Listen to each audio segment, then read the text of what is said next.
ASMR review show. For this video, we're talking about Dead Space 2, my favorite video game of all time. Easily, hands down, no contest. So, I'm just gonna let the little intro play out, the menu cutscene. I think this was like the trailer for the game back when it was first announced in like 2010 or something like that. Yeah. So this game, yeah, I love it so much. This is gonna be like 4 hours or something of me fanboying over this game. I had always wanted a sequel to Dead Space because I felt that the game, the concept always could lend itself to a sequel. And, with the Alien comparison, right, it was like, lent itself in the way that, well, it didn't necessarily feel like all of these things were defeated. There was the possibility there was going to be more. And the direction that they went with this was definitely the Aliens way of a sequel, because this is definitely a more action-heavy game.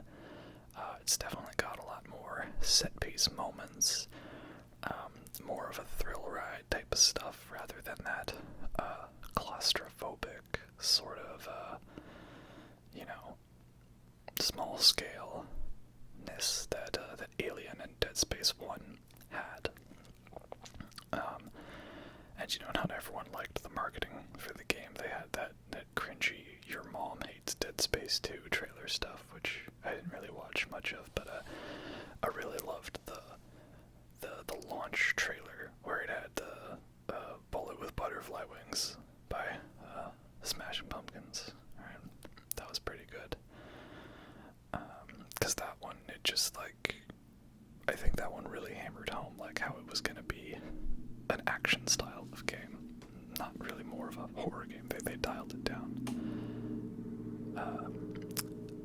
I figured here I would show you also this previously on Dead Space video, which I think automatically plays before the game. I can't remember now. Normally you just launch into it and plays it, but in any case, here it is. If you didn't watch my first video or you hadn't played the first game, I think it's also pretty nice because it is a sequel, but you could pretty much jump into it having not played the first one and figure everything out, which is, how I think a nice balance of a sequel can be, right? So, just basically, we had an energy crisis on Earth eventually, so we started taking resources from other planets, planet crackers, you just pop open giant chunks, and then they did that on Aegis 7, which was a restricted planet, and that's because this held the marker, right? The red marker, which was reverse engineered by the unitologists from the original black marker found on Earth. And I can't remember because I never read the Dead Space novels, but was the marker, the black marker on Earth, did that crash into Gulf of Mexico area? Because if so, isn't that the same place as the big portal thing that the Chimera and Resistance 2 were trying to open? I'm not sure. I also think it's cool that they used Dead Space extraction footage. So it's not just a previously on Dead Space, it's also a previously on Dead Space 1 and Dead Space Extraction. I think that's pretty cool. That way you didn't necessarily have to have played Dead Space Extraction. And I liked that as well because there's kind of a trend with the whole cinematic universes these days where you gotta see every movie and every show to understand why things are the way they are, or at least have read up on it and done when you research, but Extraction didn't go that way, thankfully. But yeah, it's a fun trailer, little intro thing, and definitely gets you pumped up, gets you hyped, does a good job of covering the events. And I also like this guy's voice. He's got such a weird, creepy voice and stuff, but I don't know, it's not like this guy's got an ASMR voice, but he probably could if he wanted to. I think this guy's got a future career ahead of him.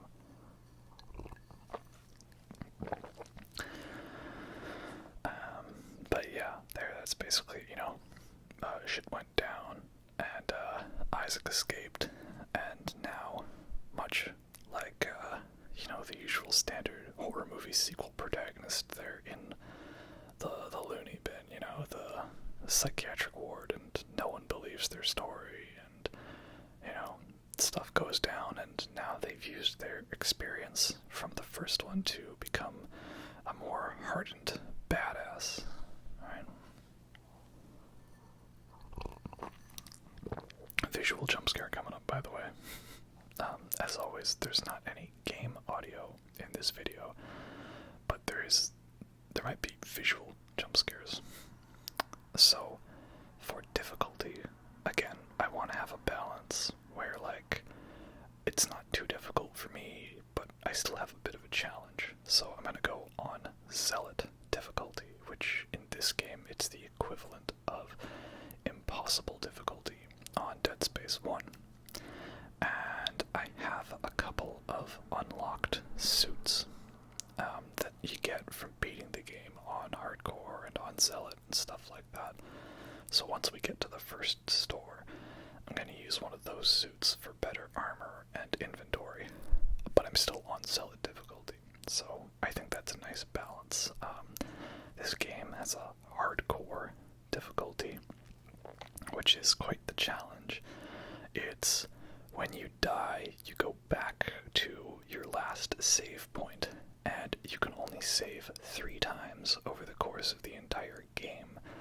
So you have to, plan out ahead of time where your 3 saves are going to be, and if you die, you're going to potentially lose hours of progress.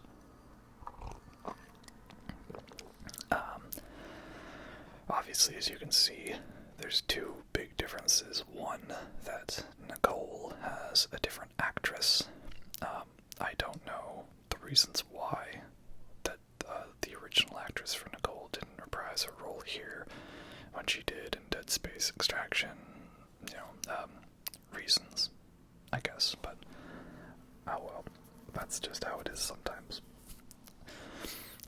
And the other is now Isaac is a voiced protagonist, right? He actually talks and emotes and stuff like that, and I think it was a positive change, right? I think he had a decent enough amount of character despite having never talked. But I like that he's his own person now, and they didn't not do him justice. I feel like, yeah, this is what Isaac would be like.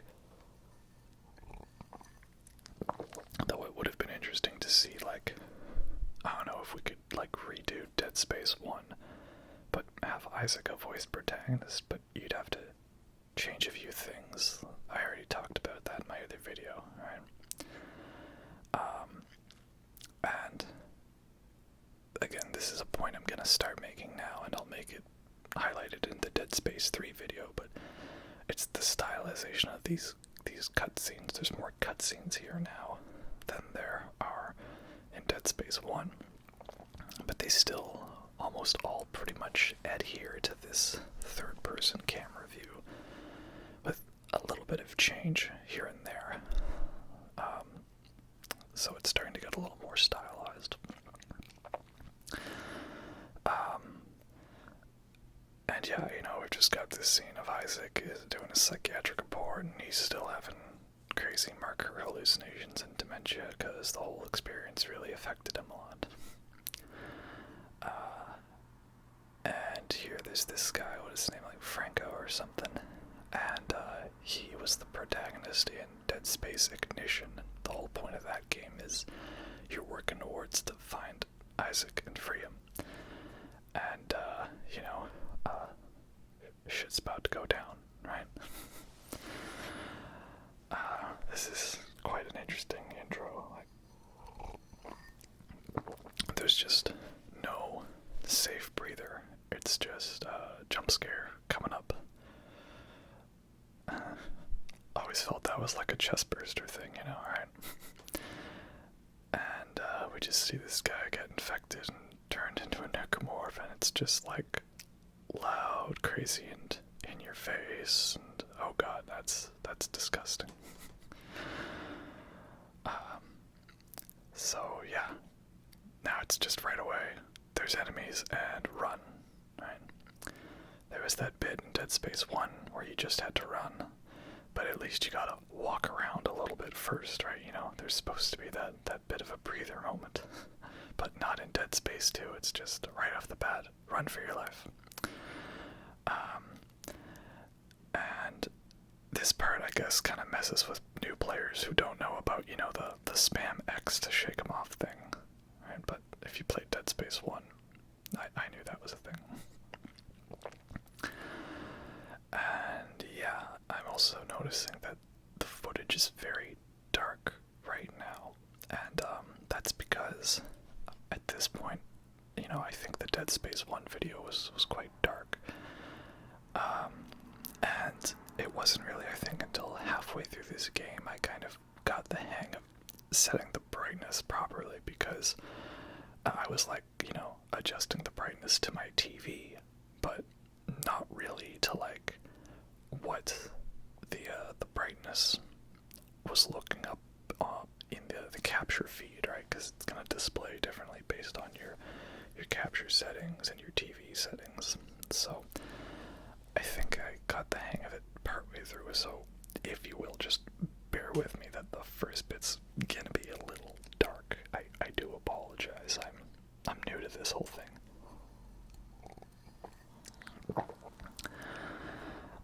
Here we are, we're above those cells, and here we got this video recording of Nolan Stross. And this is Dr. Foster Edgars, I think. And I'm gonna have to try to refrain from showing you like every single scene in this game, because I find like every moment in this game is a memorable, fun set piece, and there's just awesomeness to it. It's hard to describe. I just love it so much. I like this intro that just really throws us into it, and in the first couple rooms we already establish a couple things, like there's government soldiers out there, but they're not on our side. They want us dead almost as much as the necromorphs. There's a director, Tiedemann, who wants the key subjects eliminated, which we can figure that we're one of them. And now we have this footage of someone else who we can assume is also suffering from marker dementia. And I thought it was interesting because with this doctor guy, Foster Edgars, with him being in the intro cutscene and him having the memo here, I kind of thought, oh, he's gonna be like some kind of main antagonist, perhaps, showing up throughout the game, perhaps, or some kind of force to be reckoned with. And no, that's actually him right there, and this is gonna be like our one scene with him. Oh god, he got me. And yeah, I think he's gone a little off his nut too from the necromorph infection outbreak. Alright.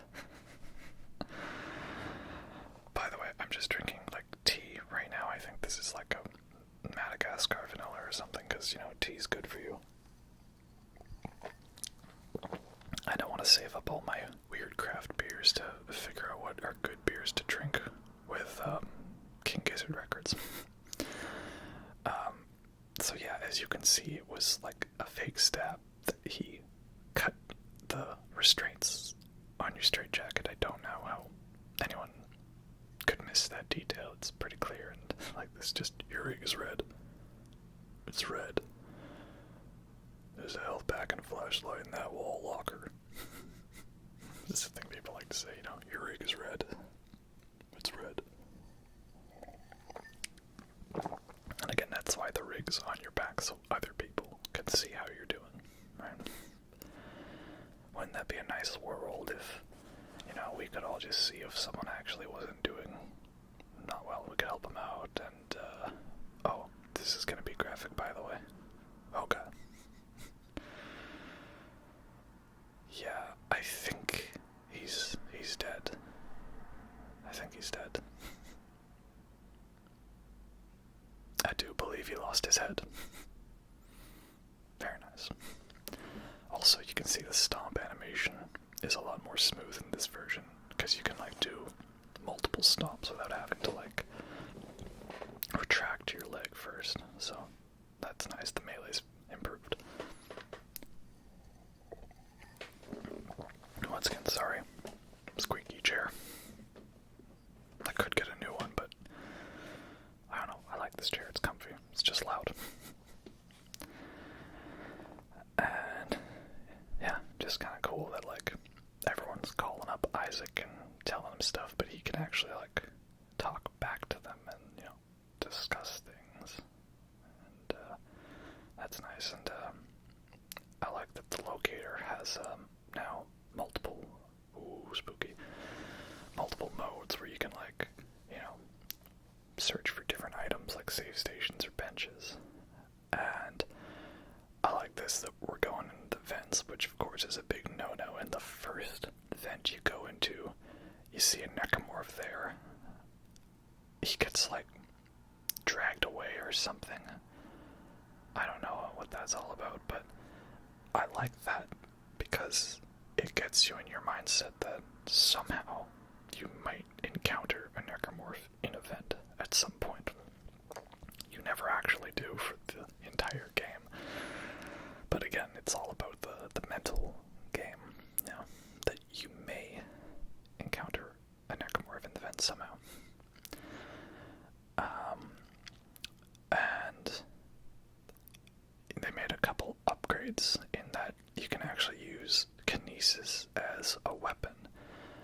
Before, you could pick up objects and throw them, but it didn't do much damage. The only thing you could really use effectively as a weapon was the explosive canisters. But now, you can pick up, metal rods and the limbs off dead necromorphs and use those as weapons. Very nice.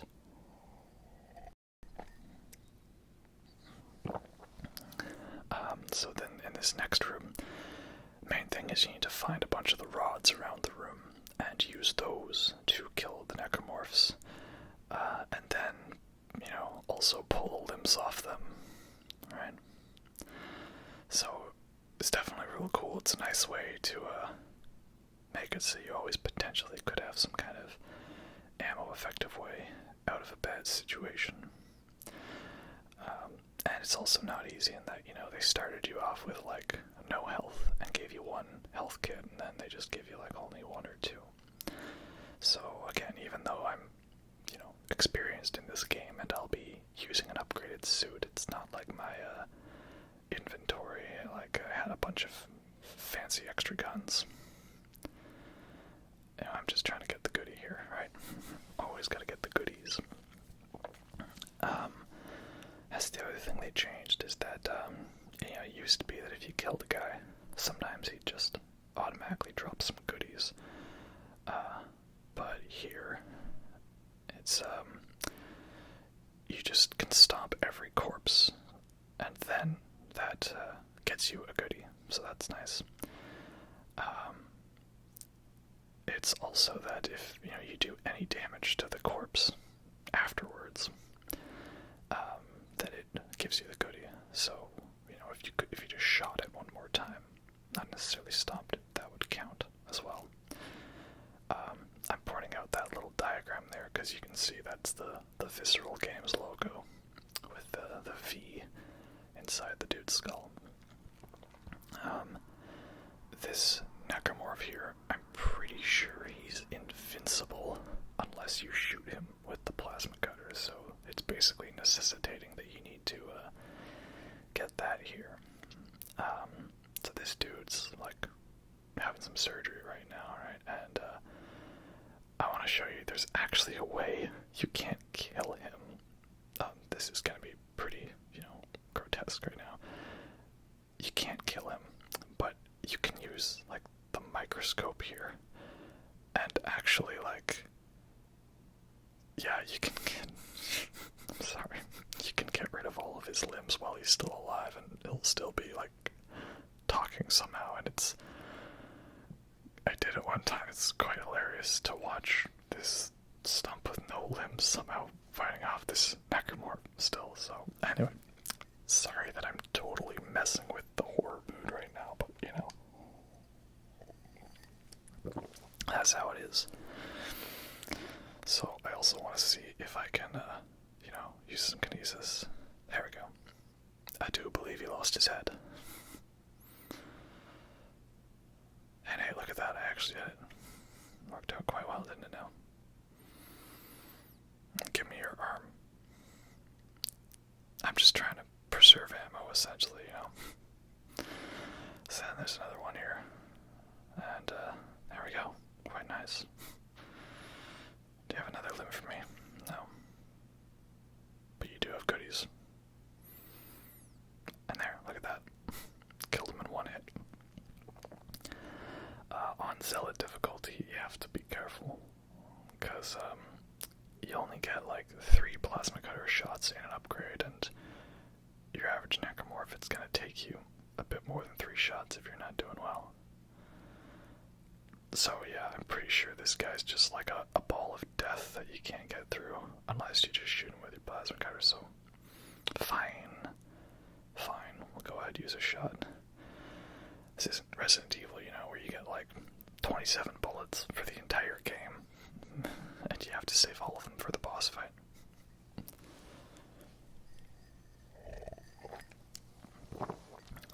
That's kind of cute, You gotta dismember them. Yeah, I know. You told me like 6 times in the previous game. So this is Stross, right? He's patient 5. And, you think you can maybe escape with him, but that's not gonna happen. Oh dear. So yeah, Stross, he's an interesting character because he starts off like a weird, creepy bro, but eventually, spoiler alert, he will not be a bro, because he's gonna succumb to the marker dementia. This is definitely your first big challenge, because there's a lot of enemies, and you didn't get much ammo or health at this point, so this game is, on the harder difficulties, really emphasizing that you need to use the kinesis. Like, I got some pretty bad shots there by shooting them in the legs and failing my kinesis there. But thankfully, it seems like most of these early ones, they don't really want to sprint at you that much. Here, I'm just looking for like the limbs, and there, I guess that worked. But I did take damage there, so not as effective as it could have been, unfortunately. So this is where we decide, like, alright, well, I guess we do need to work with Dana, even if we don't know her and she may or may not be sus. So she's gonna help us try to avoid EarthGov. And yeah, we got like little bits and pieces of what's happened throughout, right? So it's kind of a mystery. But yeah, we're on Titan Station, orbiting Saturn on, of course, the moon, Titan.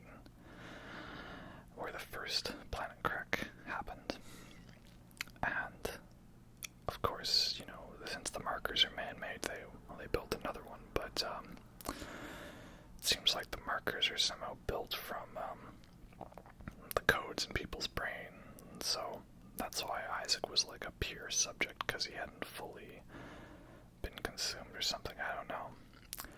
So I'm pretty sure that this guy coming up is invincible unless you stasis him, because I've like stood back and shot him multiple times, but you shoot him like once when he's stasis and he dies, which is kind of annoying. That, you know, it's just an insta-kill punishment if you don't quickly stasis the guy. It's definitely a moment that makes me feel like it was tailored more for veterans than noobs. So here we go. This is a new necromorph. Sorry, dude, I didn't mean to do that. Alright. Hey, Puker, you better mop up after yourself. Better clean yourself before you wreck yourself. So yeah, this is the Puker, and it's at long range it only fires like a puke shot that slows you down. It doesn't actually do any damage to you, but at close range it then runs up to you, and then it can really do a lot of damage close range. So the trick is you can actually kinesis like the long range puke ball to fire it back at them, and then it's an instant kill. Here we go, got another twinkle twinkle little star creepy moment, and a weird jump scare coming up. Isaac, make us whole again. And then of course in Death Stranding there's a weird creepy vision of a blonde lady constantly going, make us whole. So, you know, I don't know, I don't like that. Here I'm just like, gotta show you this one thing. I found this when I was watching Over the Gun.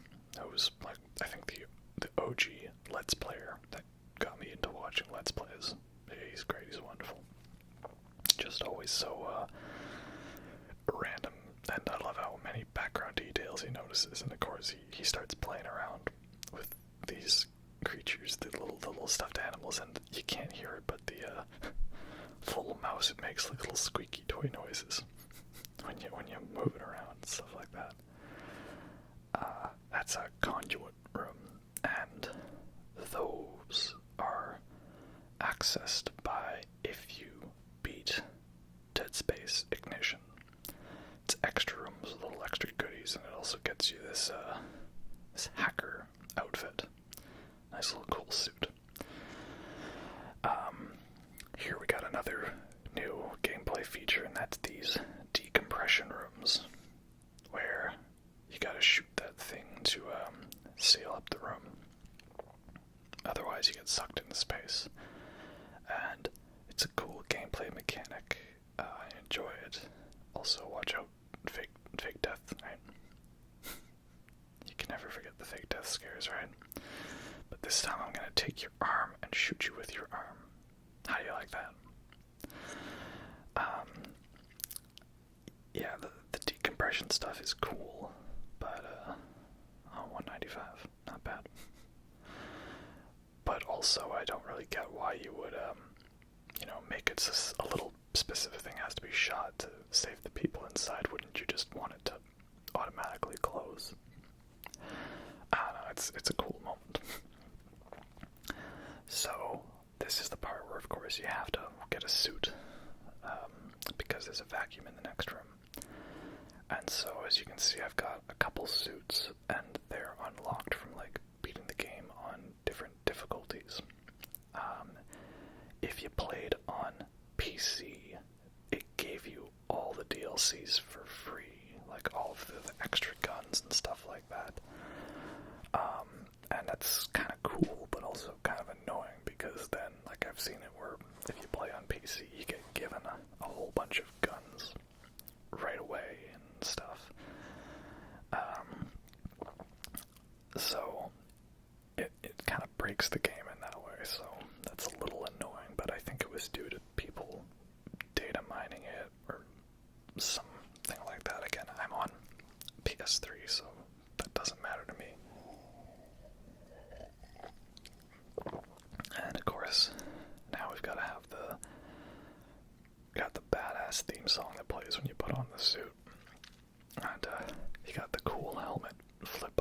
like your Iron Man, right? And I love the design of the security suit in these games. Really great indeed.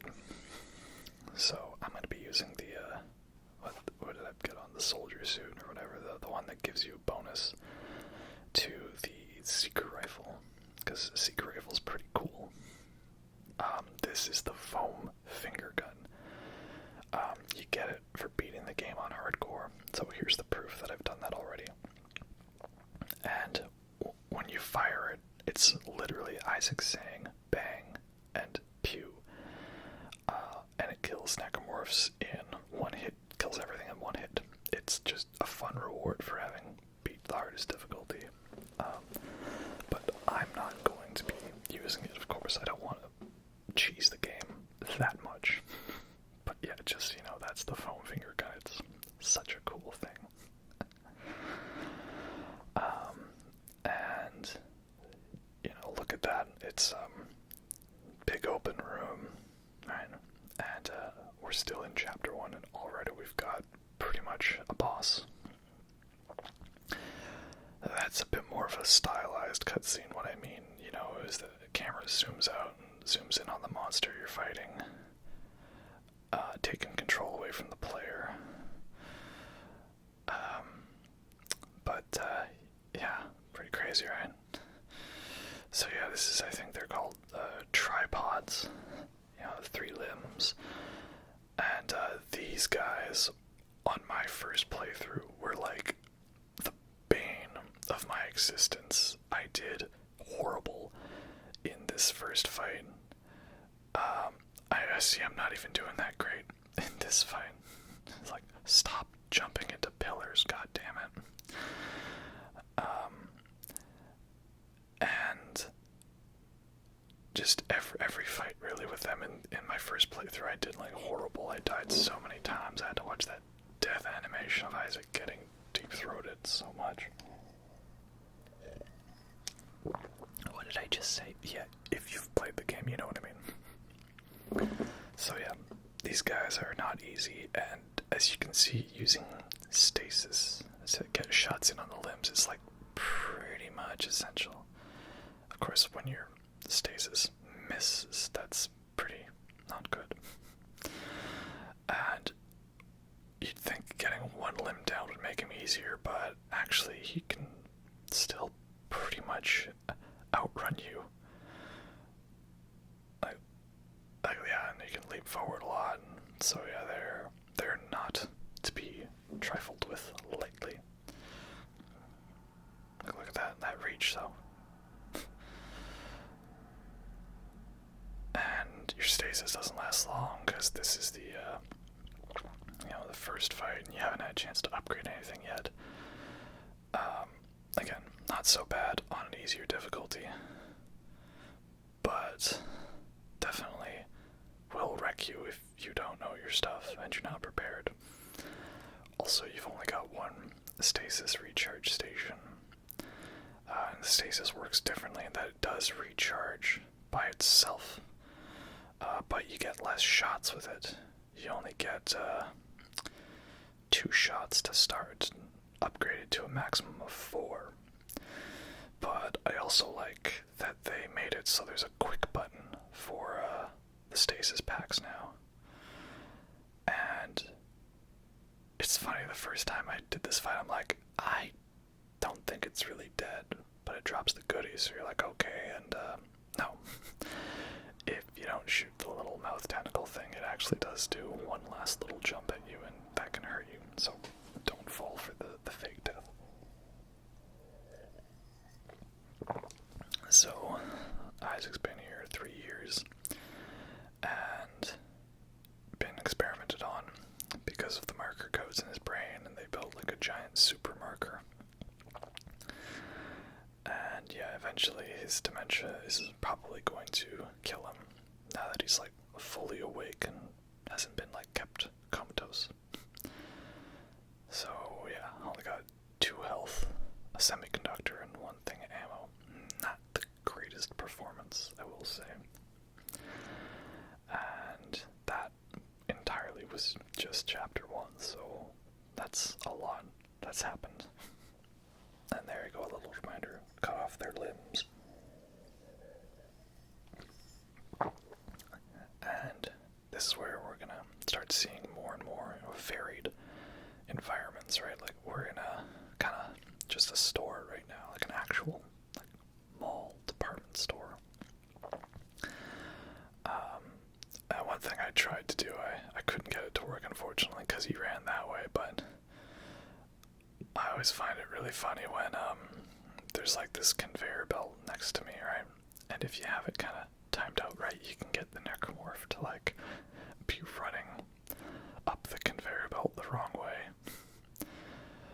It's pretty funny, but I couldn't get it this time for you guys, unfortunately. And there we go, that's director Tiedemann, martial law. And we're like basically being hunted now, us and Stross. So, you know, you always gotta run on the escalator or the floor bits the wrong way, right? It's just such a fun thing to do. And then you get to the end, and then you run down the other way, and then you go light speed, wee. Okay, sorry, don't mind me, I'm just having fun. I also like just how the kinesis, it grabs faster, you know, it doesn't have to like slowly move over. This bit also is a subtle hint that you're gonna really need to watch out for those power node doors. And you're also just seeing lots of like random civilians getting killed, and oh, bastard, don't you dodge me. I will hit you with a waste disposal bin as many times as I want. There you go. That's what you get for dodging my kinesis. Yeah, if you look out here, there's an effector. So, I don't know if the necromorph that he creates comes to attack you, but there is one that randomly shows up later. Sorry, dude, I wasn't aiming for you. I was aiming for him. I want his goodie. There we go. Yeah, there's one that spawns in there, but I think it's only if you've like gone here and run back. It's weird. He sometimes spawns, he sometimes doesn't. But yeah, so you were at your first store, and then you always want to keep one power node on you, because you see this power node room, it has a text log, so, you know, lore, if you want to read all that sort of thing. And it has a schematic to buy power nodes from the store. So, very important in this game that you're using your power nodes on the locked doors. And I saw another Let's Player do this. I think his name was like Landscape 97 or something.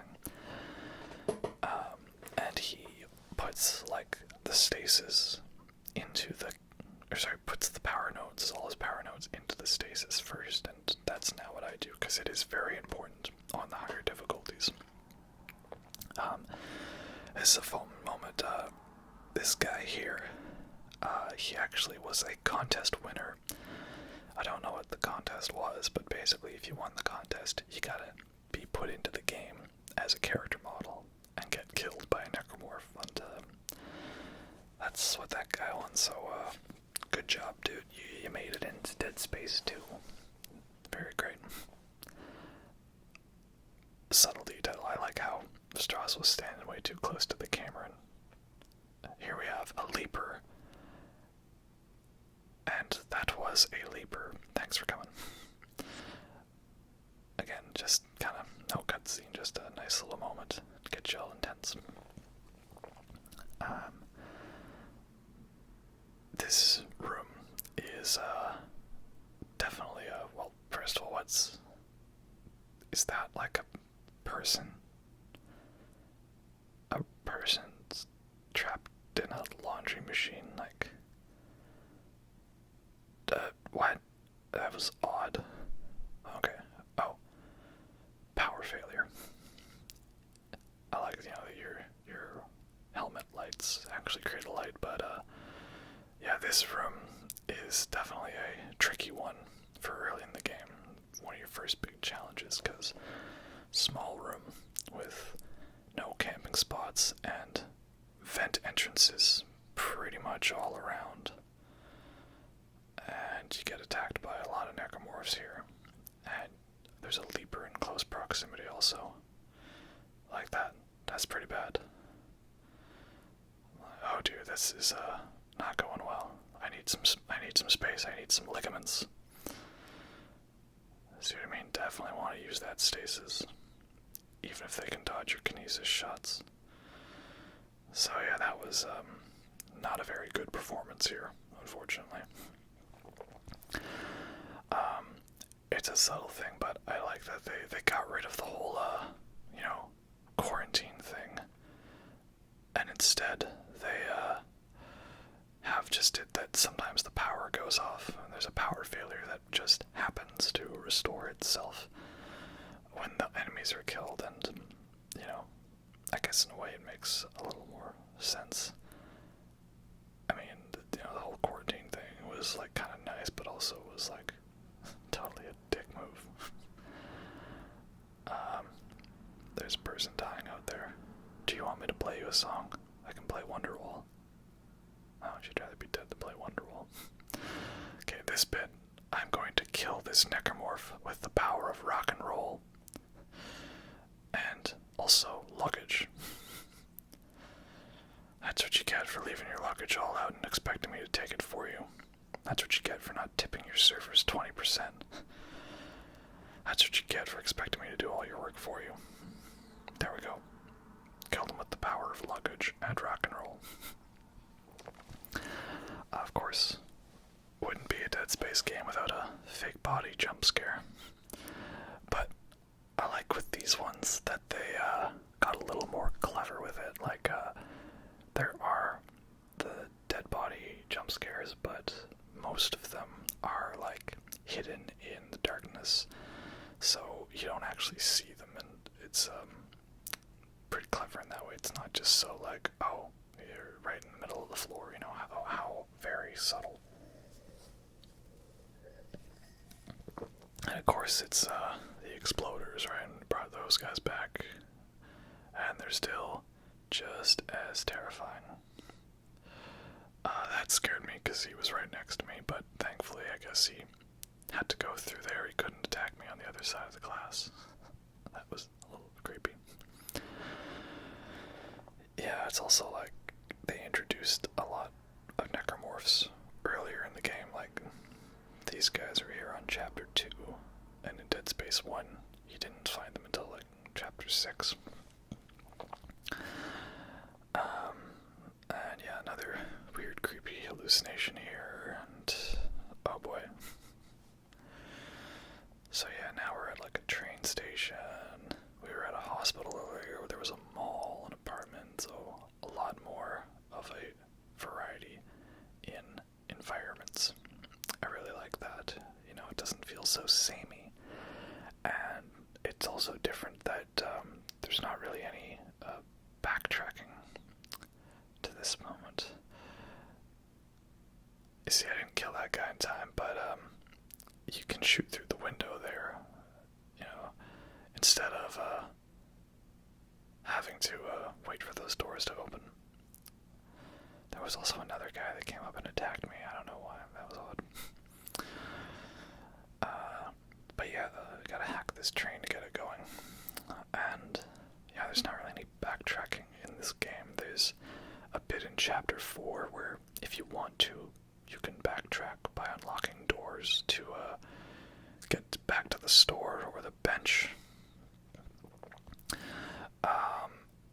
And there's, like, an area that's repeated. It's an apartment area, but you almost wouldn't recognize it because it's, like, completely different when you go back there the second time in terms of the look.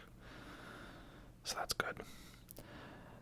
But it definitely means you want to, find those stores when you can find them, because it's not like you're going to be in, like, one area, and then if you want, you can go back to the store at any moment. You have to keep pushing through the sprawl to get to those locations with the store. It's always nice when you counter the pukers at long range so that you can use their puke against them. It's just like anti-Yumi right there. Only recourse in life is to vomit. And this is a cool bit, right? This is where we find out, like the great Indie Mouse said, like, oh, they fly now. They fly now. They fly now. They fly now. They fly now. They fly now. First look at, the Isaac rocket boots. And we'll get some more zero-G action coming up later. But yeah, it's definitely a fun set-piece moment. It's just been ramping up the intensity throughout, and we get to this great train moment. Oh, great shot, kid. I was like, aren't there more? But no, I guess I got them all in that one bit. That was nice. Oh, easy as pie. Oh, no, there was more. I was right. There you go. But wait, first, goodie. Always gotta grab the goodies in this game. And this next part, it's actually kind of difficult. I had trouble with it. First time I played it, and you fall down this bit here. I don't know if you actually need to shoot any of these necromorphs. I've seen footage where people just kind of slide through them. I don't know if you take damage or not, so I just don't. And then here you're like hanging upside down. And so you gotta try to use kinesis as much as possible. And the more you get hit, the more you're gonna be like rocking back and forth, and the harder it is to aim. So, yeah, this is not an easy part. Thankfully, though, it doesn't like invert your controls. That would be quite evil if it did. I'm really glad I got that exploder, because if he hit me, I probably would have been dead. And yeah, see there, I get hit, and I'm like, oh no, what am I gonna do?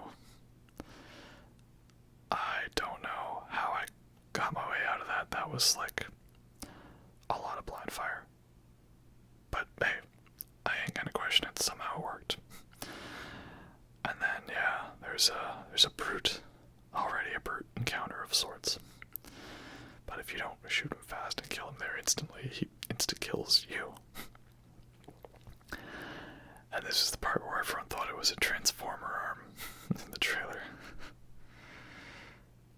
And yeah, big explosion. And that was Chapter 2. Wow.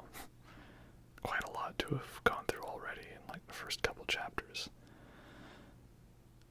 And again, most of your loot isn't coming from like lockers or containers or anything. It's from like just the enemies themselves. And you got a lot more power nodes in this game, because you're not expected to be backtracking to stores and selling a bunch of stuff and buying things. So that's nice. Moving on, we got another new enemy. This is the pack, right? They're like kids, I guess, and again, another great fake jump scare in that you would like normally follow and chase that one, and then you'd get jump scared by that necromorph. So this is the first big encounter with them. They always attack you in like a big swarm. And the trick is that if you can get good with your kinesis and you hit them with anything that's like not a goodie, you can actually just kind of almost kill them without barely firing a shot. Of course, that is if you can avoid getting grabbed by them like that. Yeah, because they always die in one hit to anything. You probably can't punch your way through them, because they'll just grab you. But if you can, just keep kinesising the bodies and throwing it at them. You can save yourself a lot of ammo and pain. For the most part. Again, this was definitely not a perfect attempt at kinesis only on him. But hey, I think it was at least half decent, right? Save yourself some hassle, and you get a lot of loot out of it, because every single one of them drops a goodie. And I know that if you pull off one of the toy boxes there, it gets you a goodie, so that's nice. But yeah, at this point, like, I feel like you've already gone through a lot more of intense moments, memorable bits, than you did in the first Dead Space. It doesn't need to be slow and methodical at this point, because that was already done in the first game. And again, also nice that Isaac can actually talk and react to things, and he doesn't, like, overly narrate stuff. Hey you, I want a goodie. This is a fun thing to do, is to shoot the head off the Lightspeed to Milo. Gets you a trophy.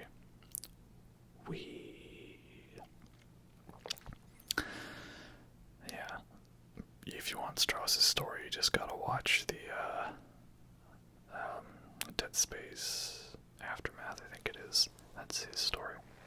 So this next brings us to a unitology recruitment center.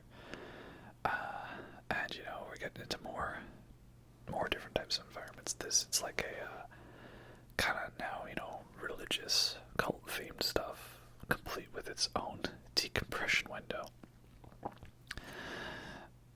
And I was going to try to wait for more guys to show up, but somehow I didn't decompress the window by shooting out the exploder. So here I thought, I'm going to be clever and I'm going to suck them all out into space. And unfortunately, a good chunk of all the little guys that showed up did not get sucked out into space. So now I'm just kind of screwed over. Hey, I think I handled that well. Here we got a message from this dead guy. And this is just him going over the tutorial for that you can use kinesis to pull the blades off dead ones and shoot it back at them. So yeah, fun trick, alright. Another difficult part about this game is, you know, you don't get too many weapons early on. I think at the last store I could have gotten like the pulse rifle, the line gun, and the javelin. But also, I feel like on harder difficulties, like Zealot and Hardcore, you pretty much want to commit to like only having one or two guns, and then just upgrading everything else as soon as possible, because otherwise you're not really gonna have much ammo. So this here is a look at the new Zero-G, and the way the Zero-G works in this is now you can actually just like float and fly around and stuff with your thrusters, take off and land at any spot where you're able to. So I really like that feature. I definitely think it's an upgrade from the just simple jumping back and forth that you had in Dead Space 1. Because it kind of got a little disorienting, and here it's nice because if you ever lose your way, you can just hold a button to orient properly to the ground. So it's pretty good. And then, you know, we just have this bit here where we're going through like this garbage disposal. It's pretty cool. More Space Odyssey vibes, I guess. And even the doors in this one, there's some nice doors in this game, right? Great doors. And more creepy dementia, and you know, now we're seeing all like kids' bedrooms, and as Yatu would say, a bunch of cute, colorful drawings like "I love Mummy" and "I like all my blood being inside me." So yeah, spooky stuff. The marker will save us. This room is one where this is what I do was a little preparation for it. Again, I saw this from a landscapes video, and it's again a room with a bunch of dead bodies. So what do you do with dead bodies? You either stomp on them, or in this case, since you can't really stomp on them properly, you want to try to remove them from the room. So you can just kinesis them over, because your kinesis actually has very good range in this game, and hopefully make it a little less painful when the infector necromorphs show up, like what they're doing now. And there you go, I caught the vomit projectile right out of the air. Where'd you go, infector? There you are. Take limb. But unfortunately, I think, I got him before he got to that one. That's nice. So yeah, that's how you make the room a little easier for you. This bit here was one where I actually ran straight through this hallway the first time I played the game. I didn't realize that there was all this extra lore here. The whole history of unitology, right? And Michael Altman was the prophet. And it's actually interesting because I know there's a novel about Altman's story, and I'm pretty sure that his whole cult leader status is a facade, that he actually had sought to stop the marker and not be the Messiah. And the unitologists who were indoctrinated by the marker basically killed him, and or he died somehow, and they took his image and his story and used it to have him as the divine figure. This is what the Messiah, Altman be praised, this is what he wanted, when it wasn't actually. So yeah, Altman received a message of everyone being united, one mind, one body, one world, one people, stuff like that. And now they use this as a way to broadcast his message to all the unitologists around the galaxy and the universe. So now here we have the Titan Station Church of Unitology. And I know that's the point with these super mega churches, is to have all the real impressive architecture to really wow the population, but I will say they did a pretty good job with the architecture here. The Gothic and Renaissance, all the church architecture did a very great job. So, they might have been able to hook me. Though it's not as appealing as the, Horga Midsummer cult, which is just hey, let's all hang out in the sun and drink acid. Now that's something I'm into, I think. And here we go. Chapter 4, the Church of Unitology. Because the separation of church and state means that Tiedemann's not supposed to be able to monitor us here. If you were to just go through the path, you wouldn't notice any backtracking. But if you keep an eye out for these electrical nodes you can destroy, and you use the advanced locator to tell you where the stores and the benches are, you can be opening up doors back and forth to different areas so that you can go back to the store and the bench in the gift shop area. And I'm not gonna show all of these little audio clips here, but again, this is another thing I kind of missed the first time, right?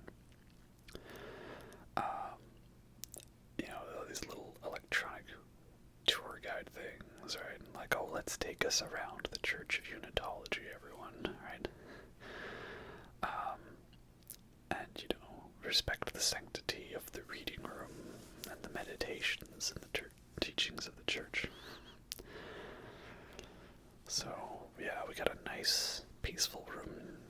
some great ambiance and respect the sanctity of this space and the reading room. You know, let's be quiet and reverent while inside. Okay, so guys, everyone, let's be very, very quiet here while we're just grabbing some goodies, okay? Let's be respectful and stuff and just nice and chill. And hey, yo, we're supposed to be quiet in this room. Did you not hear? Did you not know to respect the sanctity of this room? What amateurs, man. He didn't respect the sanctity of the reading room, so I killed him in one hit.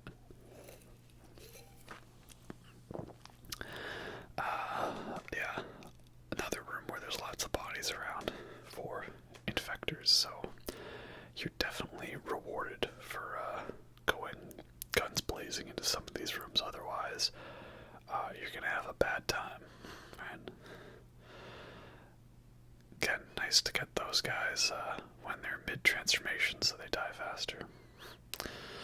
Oh boy. Yeah, I remember in my first playthrough I was using the javelin because I thought like, oh, it's such a cool gun. And then you realize that the javelin is really good if you've got it fully upgraded. If you don't, then it's pretty weak on higher difficulties. I knew that guy was fake death, so I'm like, eat limb. There you go. Very nice. In this next room here, right, we can go forward further, or I can show you that here's one of those electrical fuses. And so you open this door, and then this brings you back to where we were earlier. So, a cool design to this room. And here we go, another indoctrination video, right? Our savior, Michael Altman. We will all be united through the power of the marker. All together. Convergence. You know, it's weird, I can't really remember off the top of my head, but I'm sure the idea of convergence was talked about in Dead Space 1, but it's made a lot more clear here, right? They really hammer in the convergence thing, and then, of course, that's what we get at the end. Isaac, convergence is coming. And then we find out in Dead Space 3 it was so we could all be put into one giant Lovecraftian moon. I threw this vent jump scare, sorry.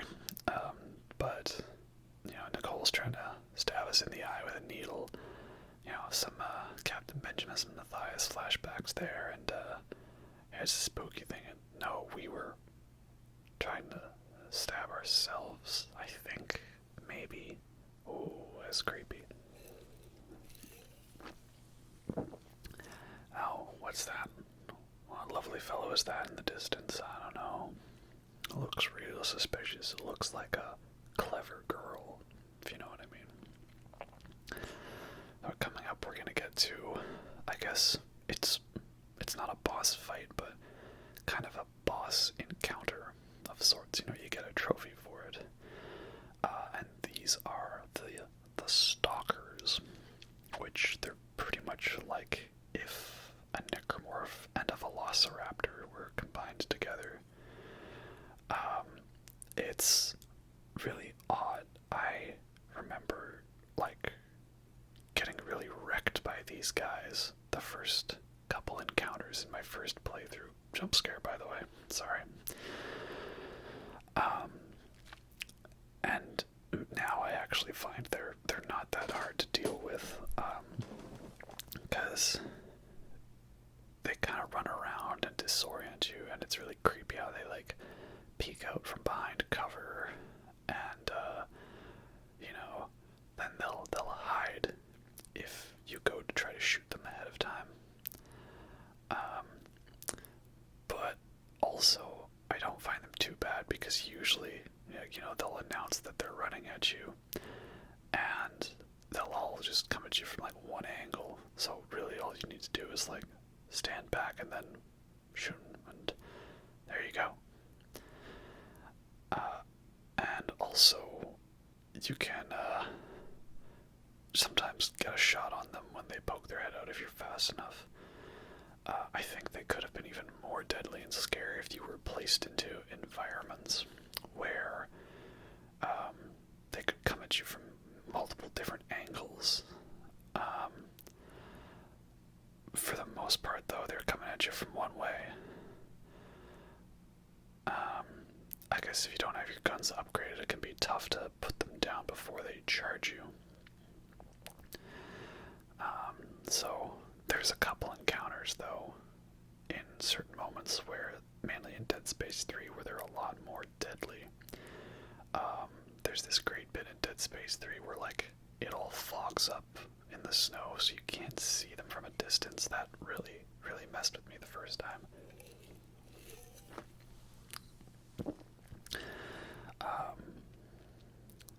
But yeah, as it is here, like, they're pretty cool. It's a interesting enemy design. They're primarily there to, like, block doors, so you have to hack stuff. Yeah, I just looted some money from some person's corpse, you know. I mean, it's not going to be needed anymore, right? And here we have, like, you know, it's like a funeral procession, and there's all those corpses, and they're being, oh, hello. You're a fake dead body. Why are you hitting yourself with your arm? So just to show that, like, your body is donated to Unitology. Ooh, that's cool. It's donated to Unitology after you die, and they take your body and do something with it. Chapter 5. I always thought those helmets there looked like the helmets from the spacesuits in 2001: A Space Odyssey, right? If I'm not referencing Alien, I'm referencing 2001. So, this segment's definitely a pretty creepy, atmospheric one. Like, there's a lot of similar rooms, and, you know, you're just going deeper and deeper, and then weird hallucinations, and I guess we're, like, seeing that, like, all these corpses are, like, suffering in the afterlife, perhaps. And, yep, jump scare. A shame. I was trying to hope he would do the long vomit so that I could catch it back at him. And yeah, all these bodies, they're here in, like, cryogenic storage, and what are they going to be used for? Ooh, I don't know, but a lot of dead bodies means a lot of chance necromorphs like that. This encounter could be a little tricky if you get bad spawns. I will say, me dropping that limb and catching his vomit, that was pretty pro. Not gonna lie, pretty MLG.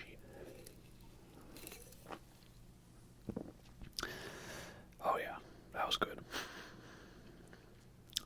And yeah, I just hammered in like killed him in one hit. I feel like we've got so many more varied environments. It just feels a lot more fresh, you know. Like, at this point oh, that was a good punch. I didn't mean to do that. At this point in Dead Space 1, we would have been back to medical for our second time.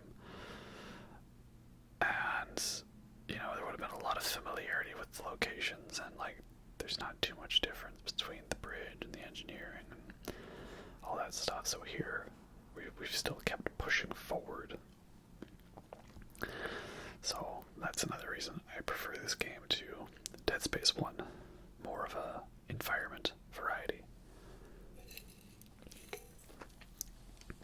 And there's, like, very little of stretches to this game that I find, like, annoying or tedious, or, you know, me thinking like, oh, okay, I guess we gotta get through this part. I definitely felt that for a few moments in Dead Space 1.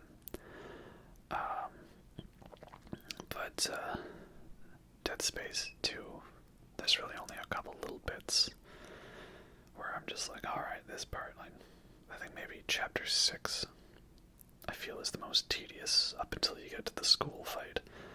And then from Chapter 7 onwards, this game is, like, pretty much flawless in my opinion. It's just constant thrill ride. I remember that I just stayed up way too late for the first couple nights when this game came out, thinking like, oh, this is the end, no, this is the end, no, this is the end. Just, I had to beat it in one go. I definitely feel like this is a longer game, too. So now that we turned off the warp core, or the drive core from Event Horizon, because, right, always gotta have the Event Horizon references. Now we can fly upwards. And this is like a whole zero-G maintenance thing, like, it's repairing all these, corpse canisters and stuff. Again, I don't know what's going on here, there's some weird stuff going on. And there we go. And always fun again when you engage the gravity and you get to see everything fall back to the floor. Very nice indeed.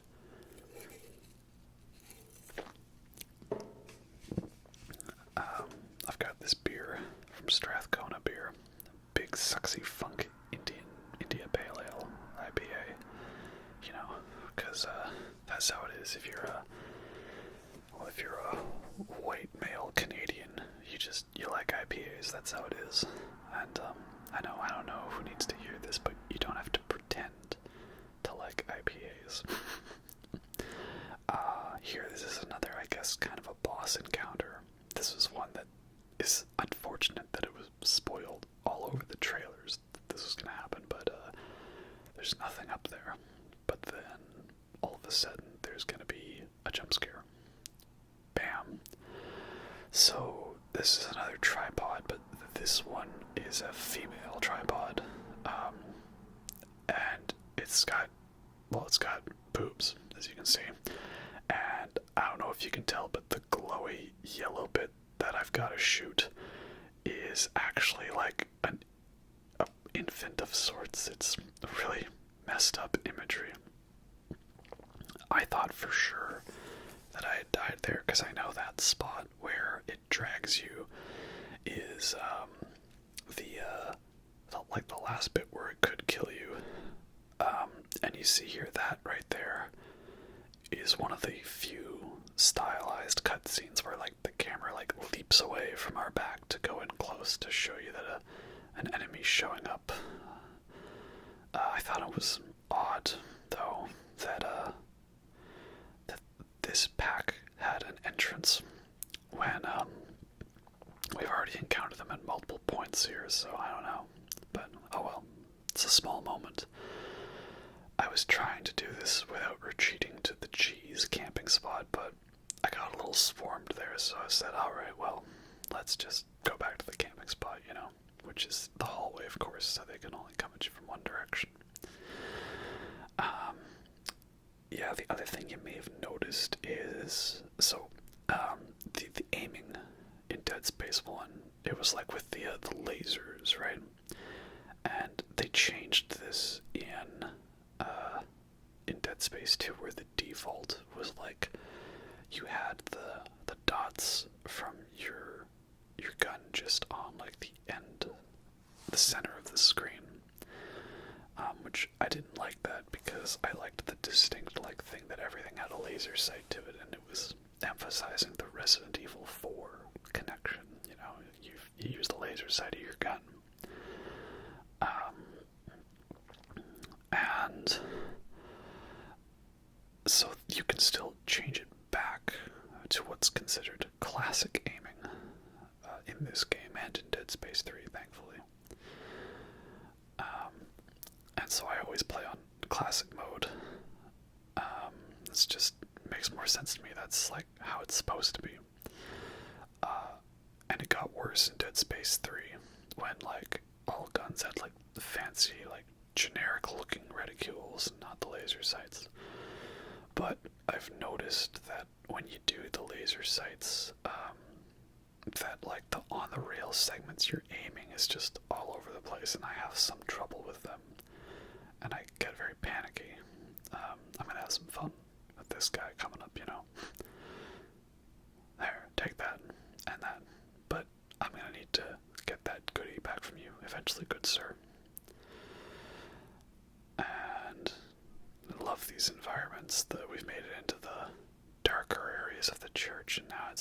dark and creepy and spooky as we're uncovering the true nature of this unitologist cult. Very nice, for sure. And marker statue, and there's a statue of Robert Altman, or sorry, Michael Altman. Robert Altman is the filmmaker who didn't he make like MASH and Nashville. I just remember that he was up for a movie the same year as Schindler's List, so of course he didn't win, because Schindler's List, right?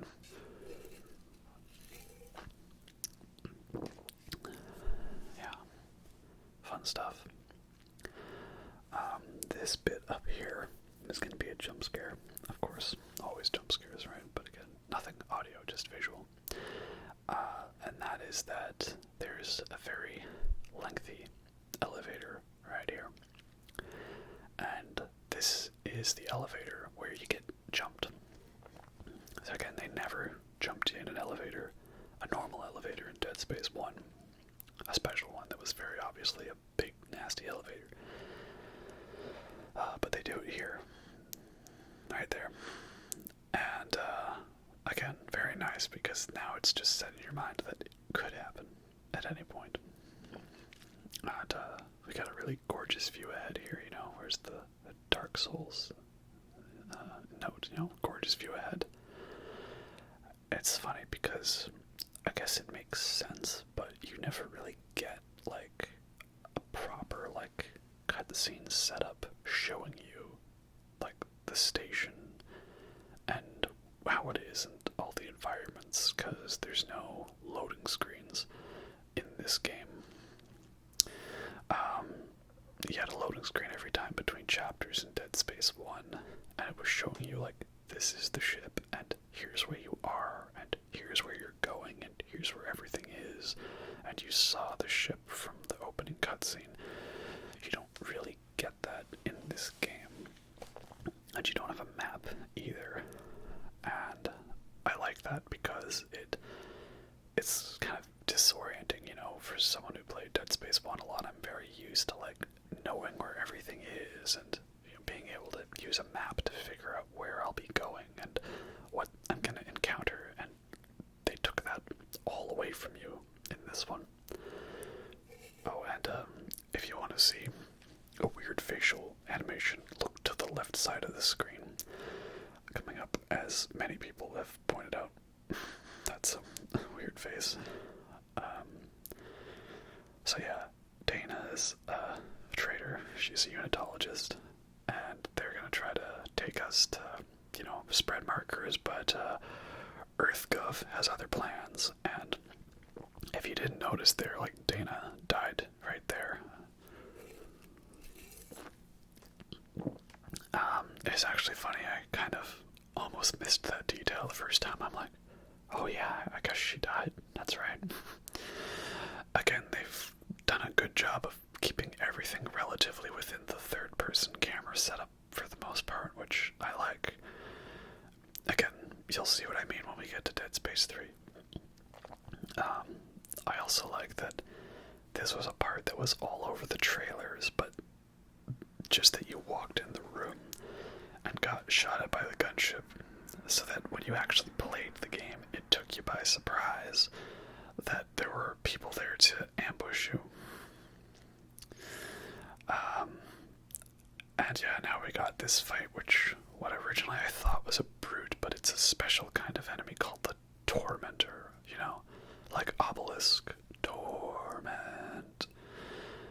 And yeah, it's just a quick on the rails bit where you gotta, you know, shoot the big glowy limb, right?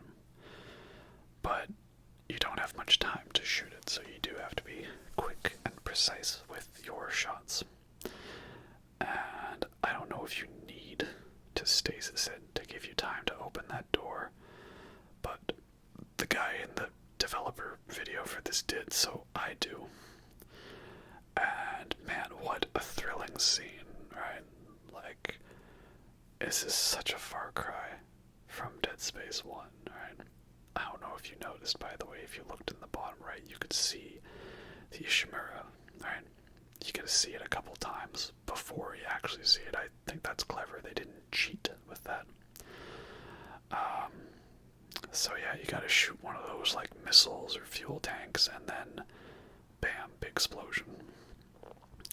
And then if you actually die during that bit, like you take too long to shoot a canister, you get a cool death animation where it like shows your severed hand floating in space as a reference to the cover of Dead Space 1. Also, like, not to rant too much about video game box art, because my opinion on it is pretty much the same of most people's who have done videos on the topic, but like, it used to be so cool, right? Like Dead Space 1, it's this severed hand in space. And then it's just like a dude standing there walking towards the camera. Like, it's boring. There's so many games where I just like, I take the box art out and I flip the cover around, like for Doom and Death Stranding. Alright. So we're going back to the apartment area, and someone has had way too much time on their hands, and they've like lit all these candles. Like, it's a thing that like people have pointed out, but like, do you know the logistics of how much time it would take to set up all these candles, and who would do things like that? Like, it's purely movie video game logic for, oh, it looks cool, right? You don't think about it. Operation Endgame, the Avengers. We're in the Endgame now. I like that you can stomp on the video message and cut it off early. So coming up, we got oh, she thick, girl. Oh damn, she thick. Yeah, this is one of the pregnant monsters, right? So, just remember, real necromorphs have curves, and this room is like the bane of my existence, because like, you run down this way, and then there's the one pregnant monster there, and the other one there, and then what seems like an infinite amount of leapers spawn in, and they just come in pair of twos, and then I just popped that one open, and I'm cornered. This is not good. And I'm pretty sure at this point I still only have the plasma cutter, because I'm just trying to preserve ammo. So at that point I just accepted my fate, but yeah, you see, so there's another one, and then another one. That's what, 1, 2, 3, 4. And then there's another one, that's 5. And they keep leaping at me with, like, no remorse whatsoever. Is there any more? Yep, there's a 6th one on its way. And he leaped before I could stasis him. It really made these guys relentless. Like, is that it? There's at least 6. Is there any more? Oh, there's just another pregnant one. Yeah, that room has always not been a fun one for me, because I always get, like, backed into a corner there, It's not very fun. But it's okay, because now I've got the Seeker Rifle. So this was a new gun added for Dead Space 2. And it's a sniper rifle, and its alt fire is that it like zooms in your aim a bit, and when you're zoomed in you do more damage. That lovely little thing there, it's like basically a necromorph pimple. They're called like cysts. I'm bad with pronunciation apparently. Yeah, basically you get near them, and then they pop out a little explosive, right?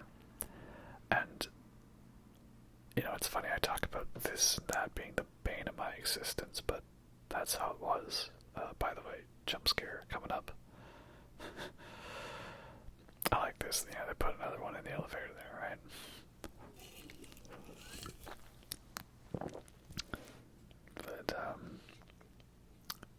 before Stross, he starts going about the steps, right? We have to keep in mind the steps, right? What is it? Step 1, secure the keys. Step 2, ascend from darkness.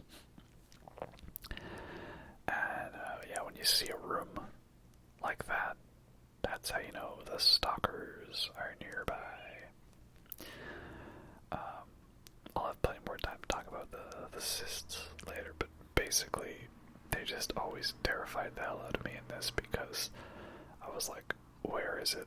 I don't want to get caught by it when, I'm not looking carefully. And then I, miss it anyways, alright? Oh, those things are so annoying. And yeah, that's where you hear them coming. That's where, okay, time to get out of there, right? The secret rifle's nice for this because if you can get a good shot on them, if you can get a good shot on them, which I clearly did not. Yeah, just use stasis on them. That's the best thing to do. Yeah, I don't really use secret rifle too much, so I figured I'd give it more of a chance in this playthrough, right? Because, why not, right? Like that, you gotta be tricky with them. Oh dear, that was a bit of a close one. Managed to dodge him, thankfully. And I ran out of ammo. But yeah, that's the main way to best handle the stalkers, is to stay down at one corner, and again, as always, stasis is your best friend. And kinesis. I don't know what that was. That was some very odd aiming there. But it counts. Oh dear. I got again though. You're not getting away from me. Don't you turn your back on me.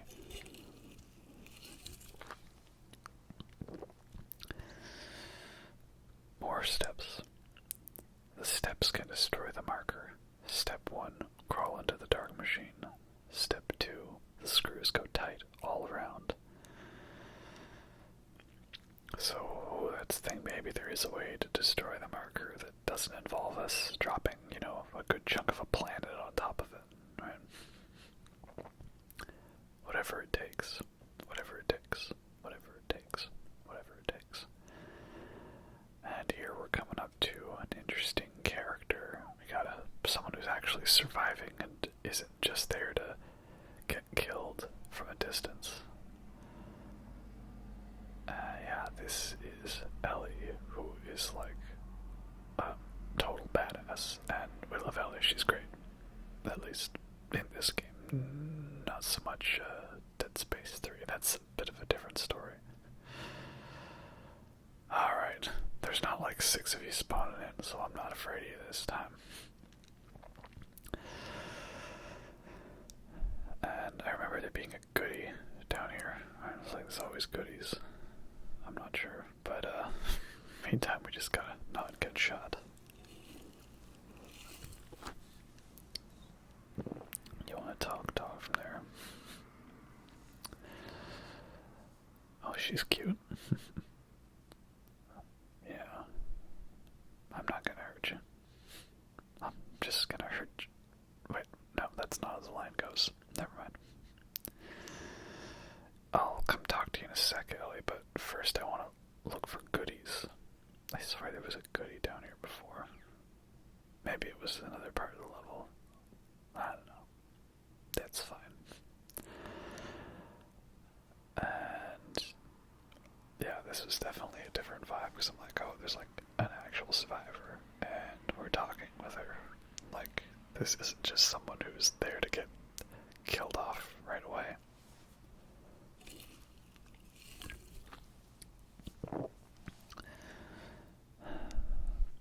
But yeah, she's a cool character, and I think it's kind of funny though how like she's like, no, other people are a liability, we can't work together. And then like 5 minutes later she's like, hey, I ran into Stross, anyway we're working together now. Like, you found Stross like right away, like god that's just how it is, though, with, like, horror games and stuff, though. Like, you know, everyone else is always just out of reach, you know. And this brings us to the school level, alright? The elementary school. And oh, what's that? That looks spooky. And, yeah, this is just where it gets extra morbid, you know? And, what's that? It's like a weird baby necromorph with an inverted head. This is what happens, oh god. Yeah, that's what happens when you microwave your Hot Pockets for too long, alright? Yeesh, that is nasty. Again, I like how that's not a cutscene, you know? It's just in-game, not stylized. 15 minutes of recess. Play nice. And, yeah, so you thought, like, kids as necromorphs, now it's like infants and stuff, not just like, you know, like test tube babies becoming lurkers, but like, just get away from me. I don't want children right now. I don't want kids. I'm not ready. I have too many ASMR videos to make. I can't have children. They'll be too noisy and I won't be able to record properly. Yeesh, that's lovely imagery. So yeah, you know, wouldn't be a Dead Space game without exploding kamikaze enemies, right? And, oh god, that's a lot of them. Nope. That one actually exploded near me, but thankfully I didn't die from it. As you can see, I'm also kind of cheesing it in that, if you kinesis objects at them, they die, because they pretty much die in one hit. And you get a trophy for killing 30 of them without actually exploding them, so that's, oh boy, jump scare. That's nice. Apparently that didn't work though, so never mind. Yeah, it's a very morbid level, you know. Colds and flus spread fast. Make sure your vaccinations are always up to date.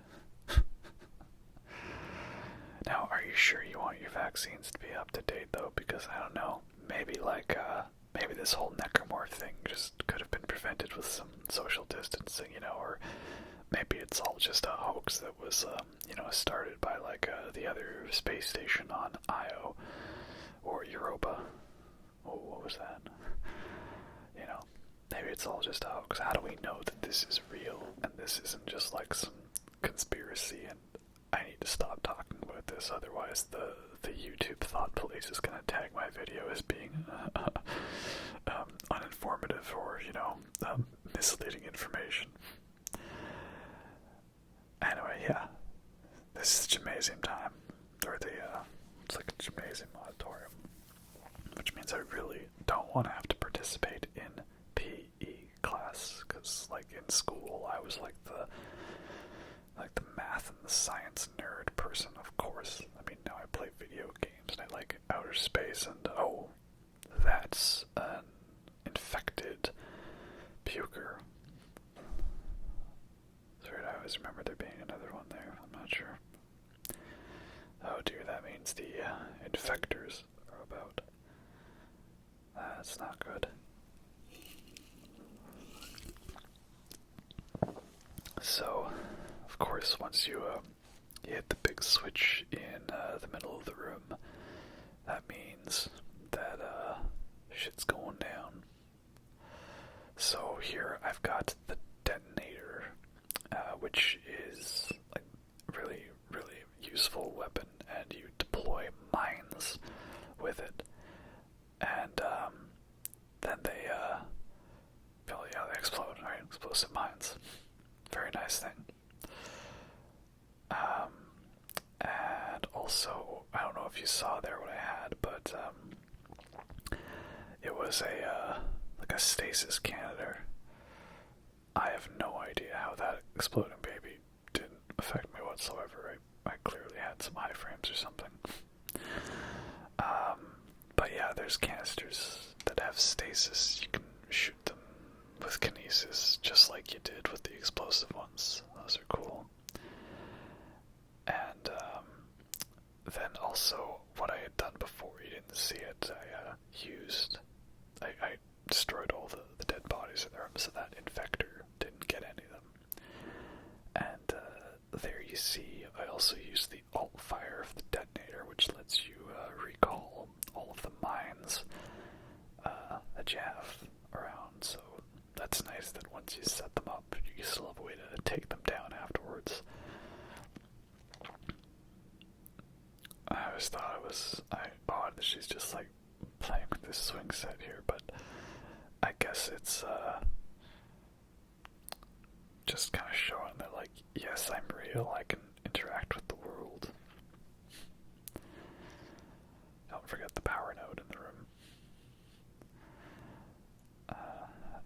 And then this brings us forward, saying, hey, look at that. Found Stross.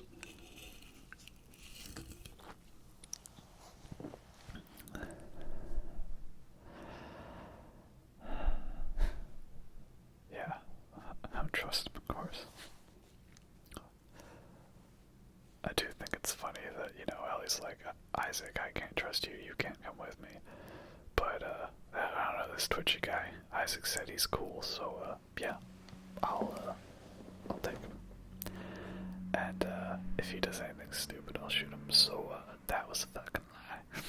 That is so not true. And, yeah, there we go, we finally met up with him, hooray. There's also an ad in the distance for, like, a Skate 3000 game or something, and, it's like, that was like a double advertising thing, because, you know, oh yeah, engineer, nerd. Yeah, because, like, Isaac was an unlockable character in Skate. There's the Skate ad, and so then they put a Skate ad in this. That's cool.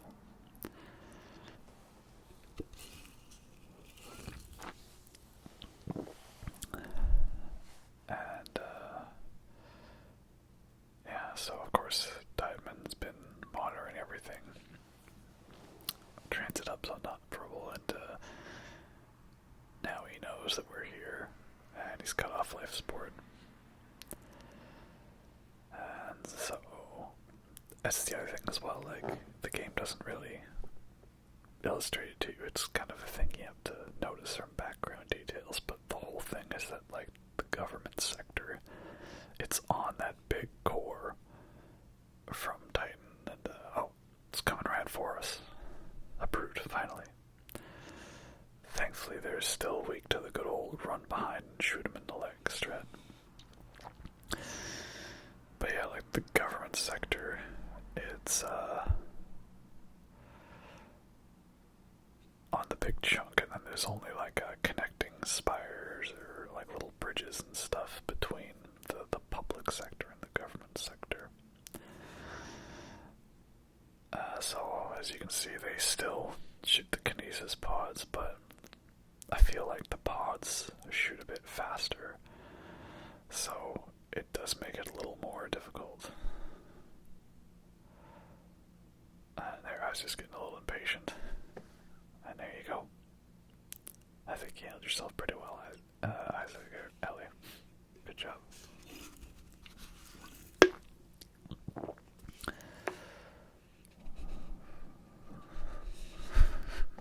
Yeah, of course, the one person you get wrapped up in is me, who's like public enemy number one, right? So yeah, we gotta get there, and we gotta destroy it. That's the plan.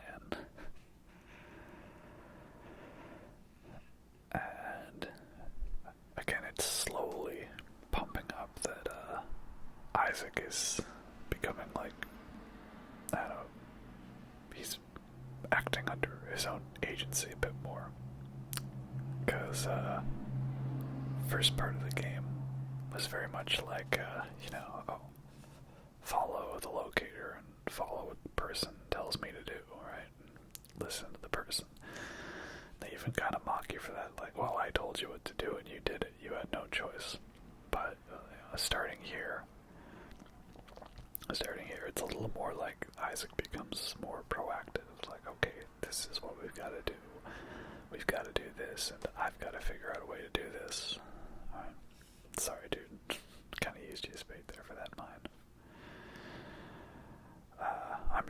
this because there is a guardian here. And it's kind of interesting because they were in quite a decent chunk of Dead Space 1, many areas, but they kind of neglected them in this game. There's only a couple, only a handful, and then there's only like one or two in Dead Space 3, even though they redesigned them. So anyway, next up, this is Chapter 7, and I'm just gonna say it all bluntly. This is my favorite chapter in the game. It's my favorite little stretch, little chunk of the entire series. I absolutely love everything about this chapter. If I wanted to, I could probably show the whole thing and gush and fangirl over every little detail. So I'll do my best to try to put it into words as to what I like about this so much. Again, this is really the turning point where you really hammer in the action comparison, the action moment, right? Because up until this point, it's been kind of, a little all over the place. Like, what's going on, right? Like, what do we got to do, right? And so here it's a lot more straightforward, to the point. I'm also just showing, there's these thruster pods, which the game tells you in a big giant thing on the screen, shoot the thing, right? And you can kinesis it to attach it. I don't know how anyone could miss that, how obvious it is, but, that's how it is, right? So, we bring the elevator up, and then we're gonna take the elevator up to the solar array.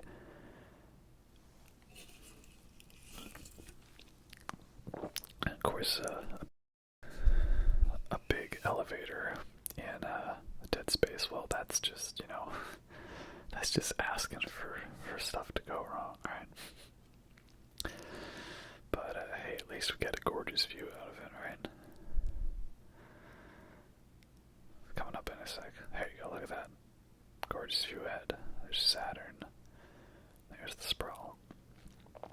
So, the way this fight is going to be is that it's going to be just like a whole metric fuck ton of tripods coming at you. And the trick is, if you use the detonator, it kills them in one hit. So, I joke like killed them in one hit, but that's like actually how it works. So that's my advice. You want to make this part a lot easier, use the detonator.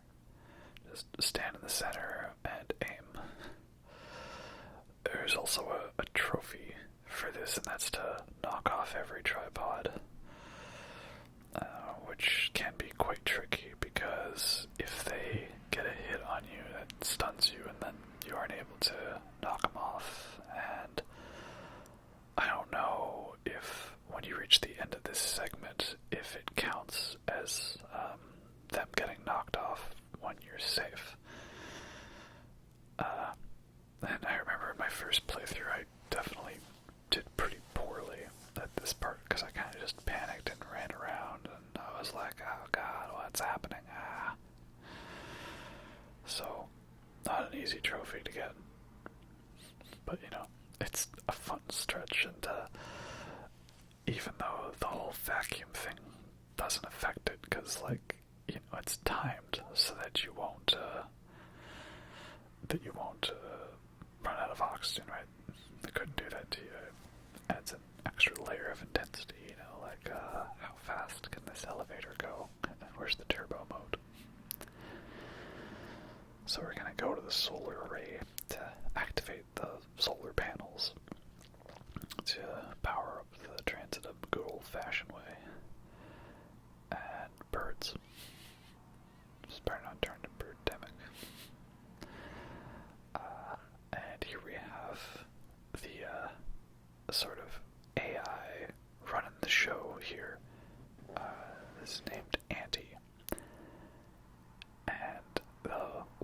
this place is named Howard Phillips, which I didn't realize at the time, but that's meant to be like a H.P. Lovecraft reference, because Howard Phillips Lovecraft, so that's cool, I guess. And there's this bit where, you know, you're not authorized to enter, right? Howard Phillips is the only one authorized. So, what are you supposed to do? First of all, got a text log from Howard, and apparently he's been trying to request transfers. Get out of here, but he feels like Andy's being all weird and glitchy and trapping him there, but at least he has his birds. Really loves his birds.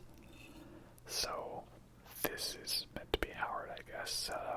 He's seen better days, apparently. And, yeah, you bring his body, and then that fools the scanner by showing him his rig. Yeah, that's a bit of a creative way to do things, I guess. So, I always like to bring his body with me just to see how far I can keep it with me, right? And then this happens, like verbal access code. Okay, I have to pretend to be H.P. Lovecraft. Something something, tentacle monster, something something, vaguely disguised racist analogy. Something something. Oh, sorry, I didn't mean it. Can you forgive me? Like, alright, well, I guess we got a bunch of cool Electric Wizard songs out of you, so, you know, that fine.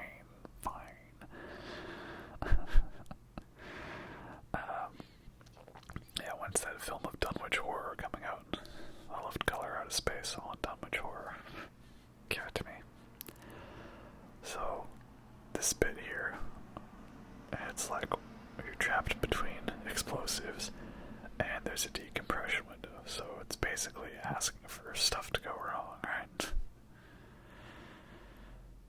Again, I don't know, the quarantine measure in Dead Space 1 was already a bit silly, in that, you know, you locked everyone in until the monsters were dead. But this, I think, is even more silly, like, oh yeah, let's, oops, I thought it was further away. Yeah, let's have it so that, I'm just waiting, because I know, like, that there's a dude showing up. There you go. Finally got the force gun, which is not as powerful in this one as it was in Dead Space 1, because the secondary fire is, like a kinetic charged shot, which is powerful, but not as powerful as, you know, a explosion that detonates on impact. But force gun is still very important to have in this game, because it's your shotgun, and it's the thing that saves you when enemies are up in your face. Oh well, you know, I guess he said he was sorry, so, you know.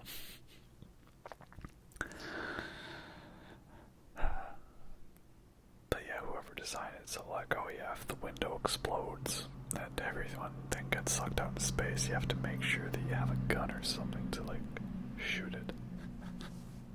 I don't know, it's a very odd system. So, this took me a sec to figure out, but I realized, like, wait a minute, there's a rogue AI, and it's purging life support, and we've got to go rummaging around in its mainframe and shut it down by plugging a bunch of things into things. Oh my gosh. It's a 2001 A Space Odyssey reference. Also, you'll notice the infected necromorphs, they have a different look to them, and I like the look. They seem a little more, I don't know, like, brutish and menacing, right? And, so you gotta obviously plug these things here. It's funny because I'm gonna show you a hidden little Easter egg, and you plug those in so it's purple, and it opens this console so you can rotate the pathway. And I thought that, like, this was what you were supposed to do, like, just to progress the game. But it turns out, no, I accidentally discovered a secret without looking it up. And what do you know? It's the Peng treasure. There's always Peng. So yeah, that's how you find the Peng treasure. And this is also a sweet room because it gives you 2 power nodes, a semiconductor, a large med pack, some credits. And then you can sell the Peng treasure too. So it's very much worth your time. So yeah, you're actually supposed to make these green, not purple. I just made them purple the first time I played this game and thought like that was what you need to do, but no, you make them green according to the little schematic there. And each one lets you shut down some of the mainframe shielding so that we can get to Auntie and kill her. That's what you get for making me ruin H.P. Lovecraft's day. But of course, just as a little bit of let's say insurance, I'm gonna set down a couple of mines.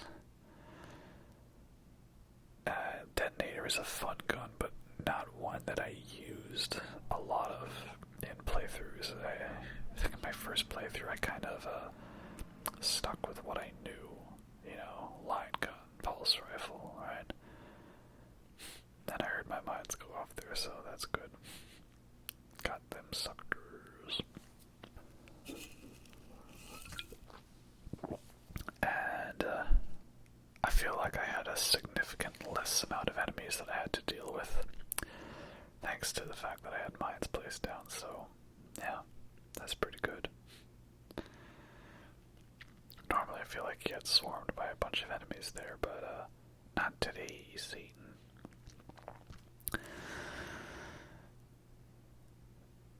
Yeah, I like the new guns they've added in this, but I guess my only complaint, this is probably because though I always have played the game on a higher difficulty. I think I started on Survivalist the first time I played, and then never really did like easy runs unless I was just messing around, but it's just some of the guns, they're very specialized, and they're not that useful unless you've got them fully upgraded. So one gun that I just don't bother with until I have the power nodes to upgrade it all the way is the Javelin. And this is where, the computer starts singing, Daisy, Daisy, give me your answer, do I'm half crazy, all for the love of you. My mind is going, I'm afraid, Dave, I'm afraid. Oh yeah, jump scare, by the way. Alright, there we go. One hostile AI overlord down.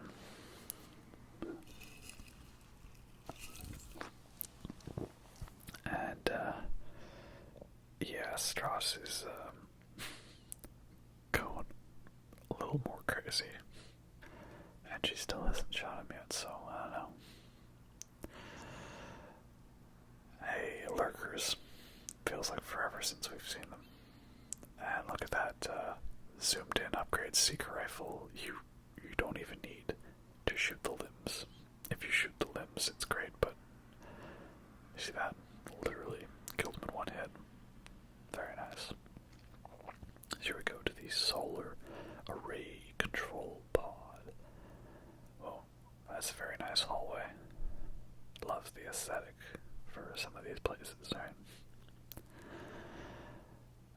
And, as usual, Nicole's just showing up doing her thing, but because the only complaint I have is like that they've done too much modulation and processing on her voice, so I pretty much always try to play with the subtitles, and especially in games like this where you could have dialogue going on while you're in the middle of an action sequence.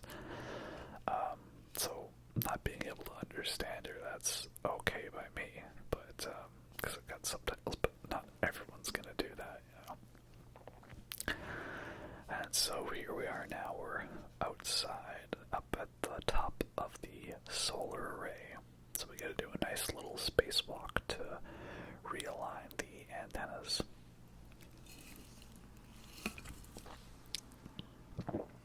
And I think I've been watching all this footage, but I think this is like one of the first times you have a really big open area to fly around in. Like, you've had some small rooms and little places here, but now you've just got like literally open space. So that's pretty cool, and they definitely one-upped that in Dead Space 3 with like the big, the spaceship graveyard, with everything all open like that. I do really like that, the whole like flying around in space and orbit, and there were like some areas where you could actually like find like a small section of a ship that was still pressurized and go inside and find goodies. Yeah, I thought that was a pretty cool thing. This here is the nest, and if you're like me and on your first playthrough you just go to try to realign the solar array, this thing's gonna jump scare you. So I'd heard that like the detonator kills it in one hit, and I guess it's a one-hit kill if you hit it in the sort of body stem thing, not going for the little glowy bits, and that is definitely like a weird nipple of sorts. So. What's that over there? Ooh, that looks like something interesting. This is also doing that so you can actually kind of properly see the whole sprawl and the government and the public sectors and all that.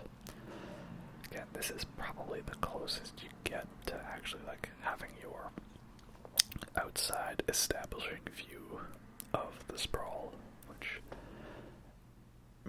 I kind of like it in a way. It always keeps you like on your toes as to what's coming next. You don't really have this perspective of space anymore. It was something they didn't really do in Dead Space 3, because while there wasn't a map in that one, there was still a lot of backtracking and repetition. Some games I don't care about backtracking, and some games do it well, like Alien Isolation. This game has pretty much no backtracking. There you go, gorgeous view ahead. But Dead Space 3, the backtracking and recycling of areas got pretty obnoxious.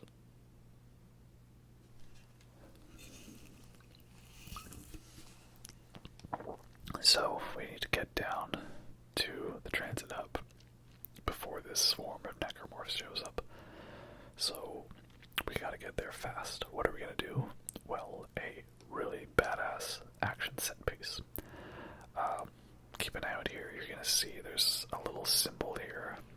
It says MC90, and that's because the developers were hoping to get a Metacritic score of 90 on this. So, yep, we're flying through space like Iron Man.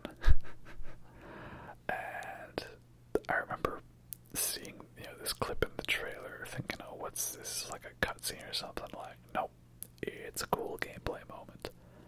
And yeah, I really dig it. In fact, I was so hooked by this, I would intentionally failed it so that I could play it multiple times. It's just, it's a really cool thing, right? And wait for it. Superhero landing, very nice indeed, superhero landing. So after we've gotten all our goodies together, because there's a store there, get ready for a particularly big fight.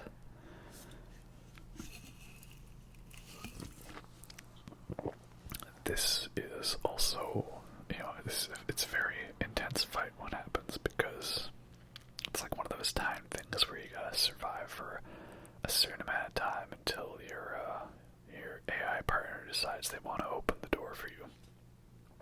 But also, you're in a vacuum.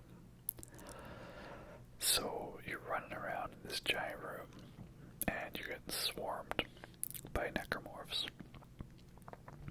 And, you can't really properly hear them, because it's a vacuum. So, I've actually done it before, where if you just, run around in a circle, it's actually very difficult for them to catch up to you, except for the leapers, of course. But I thought, I'll kind of try to do a balance of it, I'll run around, but I still want to, stand and have a bit of a fight. I was waiting for that puker to do the long distance projectile that you can catch, but he did not, unfortunately. So yeah, that's what you do. Run and gun. Don't camp. Run and gun.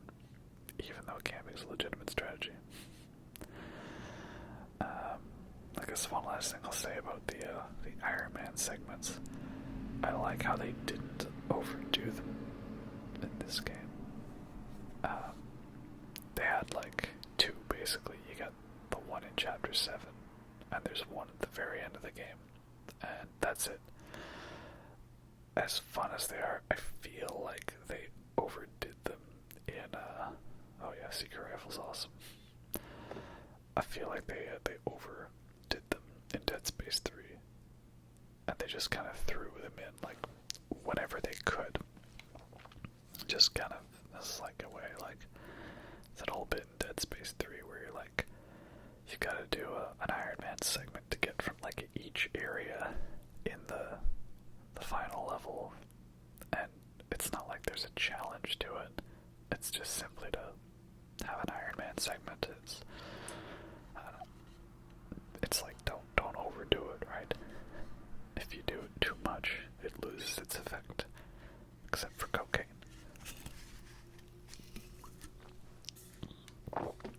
And yeah, so we've now gone back to the CEC mining facility.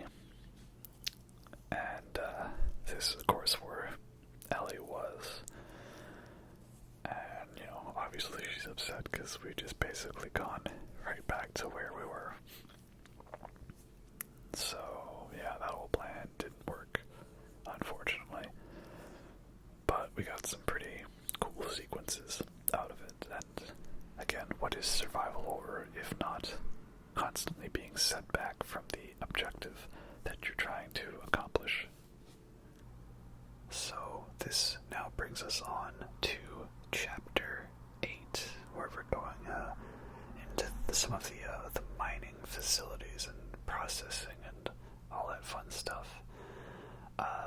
This room up ahead is definitely one where we're going to make good use of the detonator, because you see all those infected there, and jump scare coming up. That's obviously a dead body. Thankfully that guy took some pity on me, and thankfully the Secret Rifle is OP when you're upgraded. Oh, look at that beauty. And my mind took out that other guy. These cool guys don't look at explosions. There's a power node room over there, and you could always run in there and cheese it, because there's only one vent they can come in through. So that's the other thing, but I thought I would be a little more daring in this run and see if I could actually hold them off in the main room. You're supposed to fight them, but here's another reason why you keep your power nodes.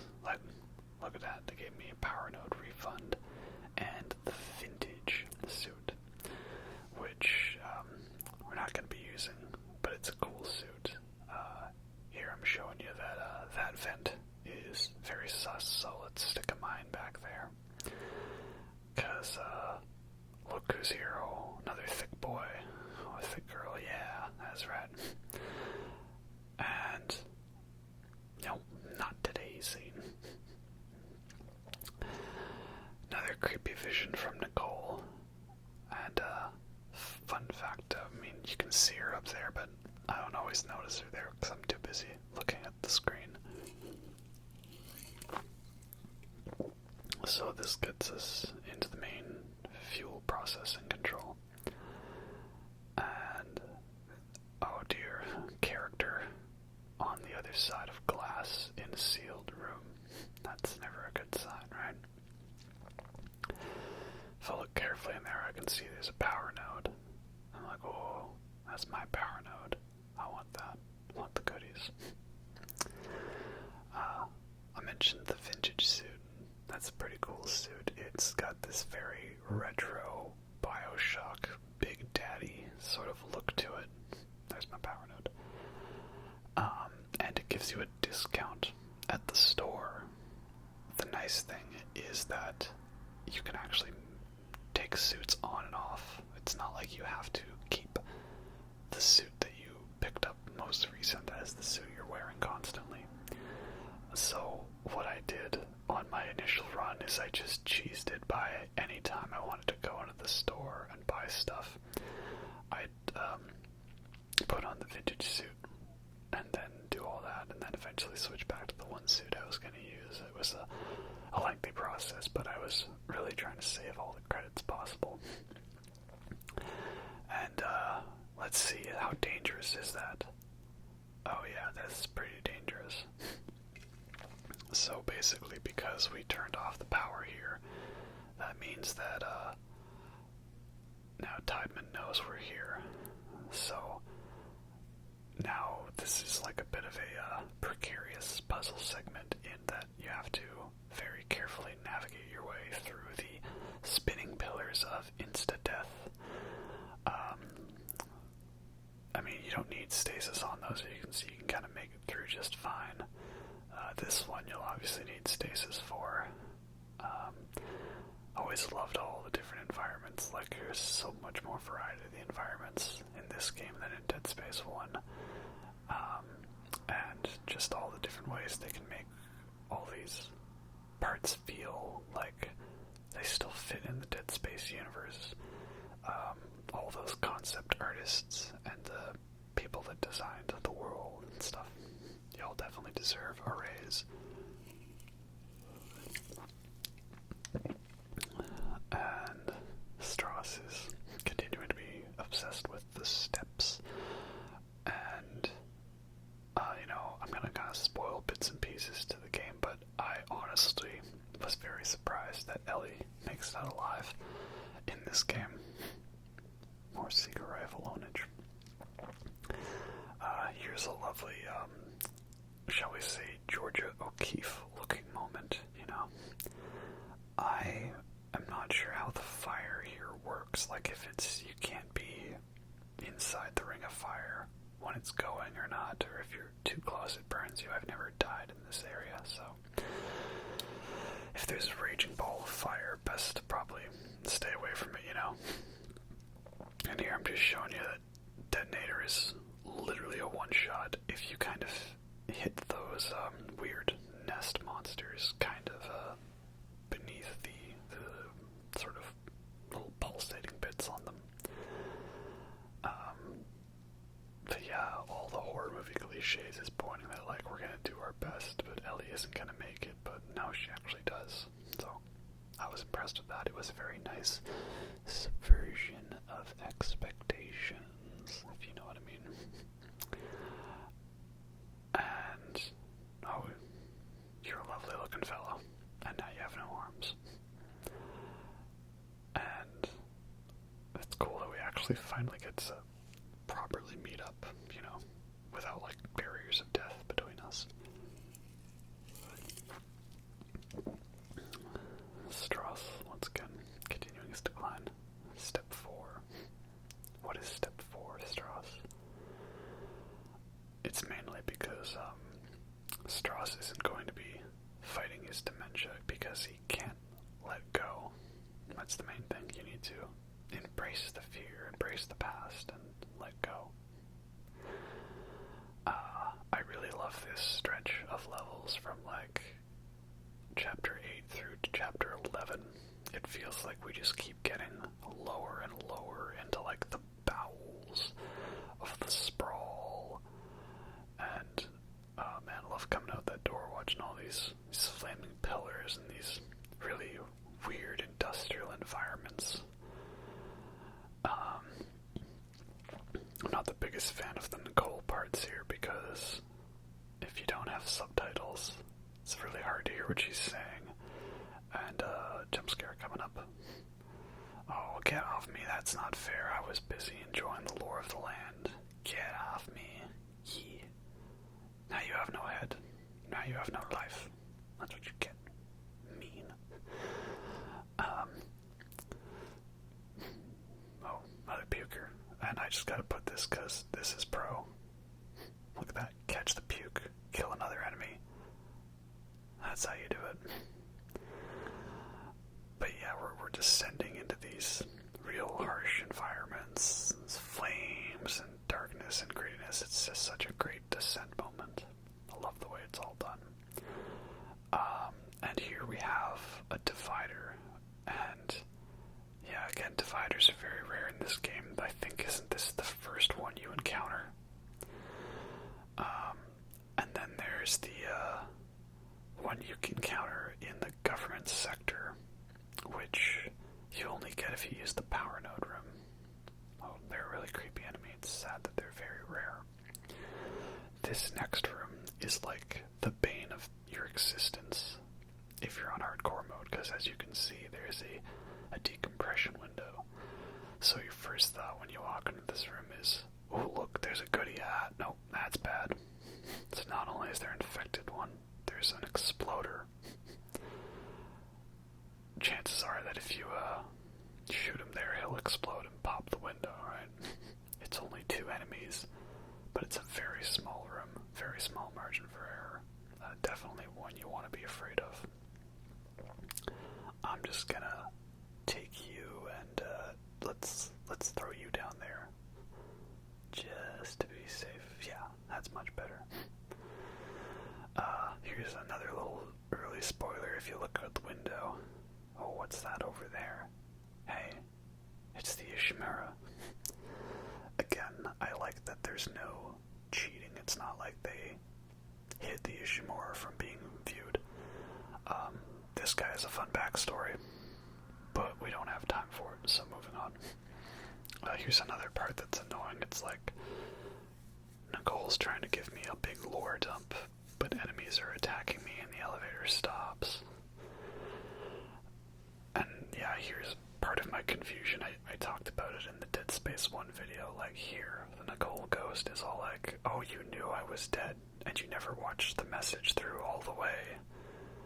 Okay, I don't know, it seems a little odd, like, so he just was watching the message all the time, but he never watched the entire thing. That's a little odd, but then, I don't know, is it just that he didn't have the full thing, and then Kendra found the rest of the message? Makes me think of episode 4, New Hope, Star Wars, when, R2's like, he doesn't have the rest of the message, and then Obi-Wan just taps him on the shoulder. Oh, I found the rest of it. I mean, it's probably more like, that R2 was ready to play the message because he was in the presence of the one that the message was for, but the way it's kind of framed, it's just like, I can't find this message, and oh, I found it. Okay, that was easy. So here we get to go on a fun elevator ride. Always check your inventory, though.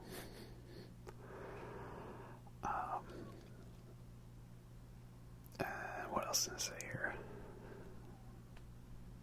Yeah, I don't know. I didn't really get the impression that Isaac knew Nicole was dead in the first one, but this game kind of seems to frame it that way.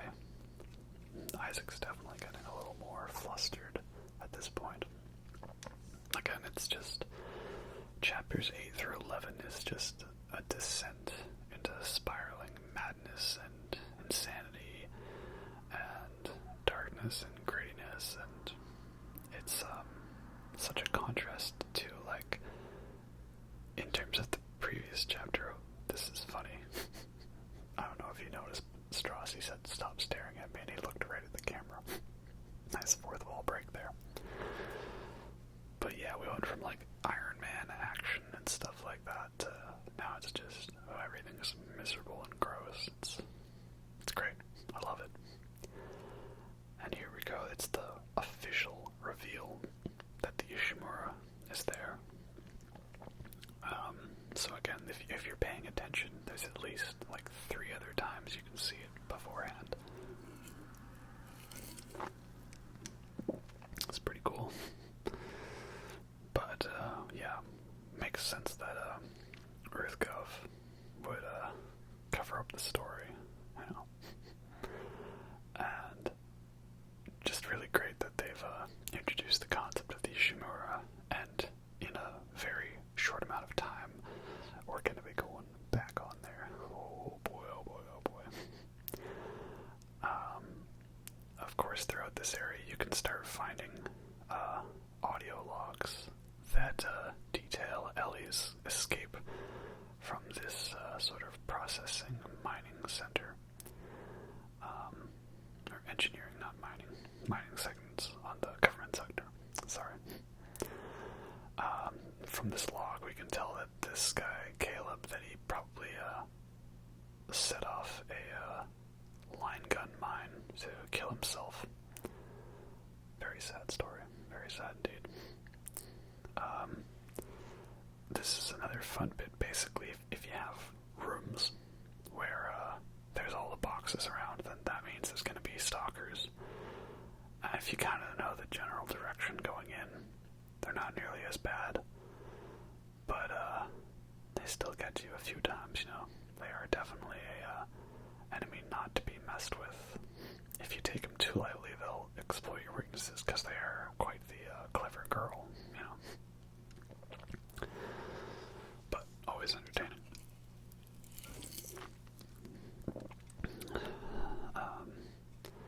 Going further on, I just always like showing some ownage in the segments, you know. Cool combat bits, right? This is always a tough bit when they throw you in a corner and there's the stalkers and there's the exploders. But I always think it's fun when I can get the cheap shot in when I shouldn't be able to. Even if I sometimes aim for the head when I shouldn't. I don't know did you notice that one just like chilling out? I don't know what he was doing. He's just he's just having a grand old time, right? Yeah, I never saw anything like that before. There's also a hidden story behind this next guy, but I don't really have time to explain it. So, let's move on, shall we? Yeah, Guardians are cool, but there's not as many in this one, and they really nerfed them by giving you an explodey canister next to him. This hallway was the bane of my existence in my first run, because I know it looks obvious that there's that one mine on the ceiling there, but I had such tunnel vision of that store at the end because I was really hurting for health and ammo. So I was going extremely paranoid and slow, and I got jump scared really hard by all these mines, these cysts. And yeah, isn't this such a torturous thing? Like, oh yeah, there's the fun hallway, right? The hallway of death with the store at the end of it to give you hope. Also, this guy totally spawns in out of nowhere. That ain't fair. I wanted to see if I could run past and kill this guy with the mine. And it sort of worked. Sort of. Oh well. Yeah. I hate those things so much. They always get me paranoid looking around. I'm glad they dropped them for the most part from Dead Space 3. And yeah, this is the other thing where you've been paying attention to the little canister refills and using your kinesis. If you want to do it faster, then you want to take the one from the little refill thing first, because it takes a while. 4 canisters to overheat it. Very nice. And you gotta take one with you for research purposes. And your fight or flight instincts should be all getting triggered right now based on the fact that this is most definitely a video game boss arena. Where'd my caster go? Yeah, this is like some total aliens hive nest sort of thing going on. Yeah, you want to get both of them at the time because, hey, look at that lovely tripod.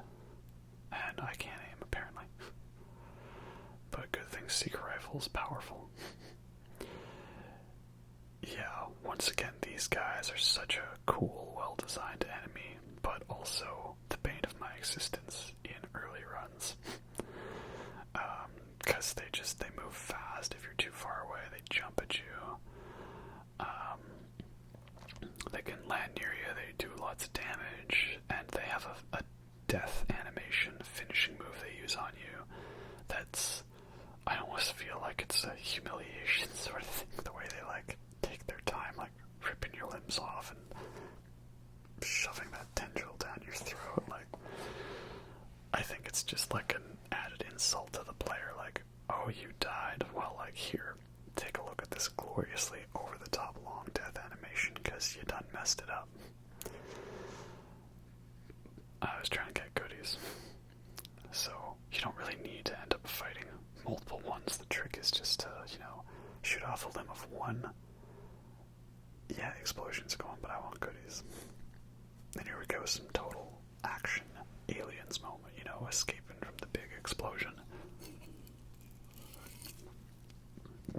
It's just how much intensity and ramping up this game does that, this would be the big finale of most games, but here it's a small set piece on the way to even bigger set piece moments, and that's just what I love about it.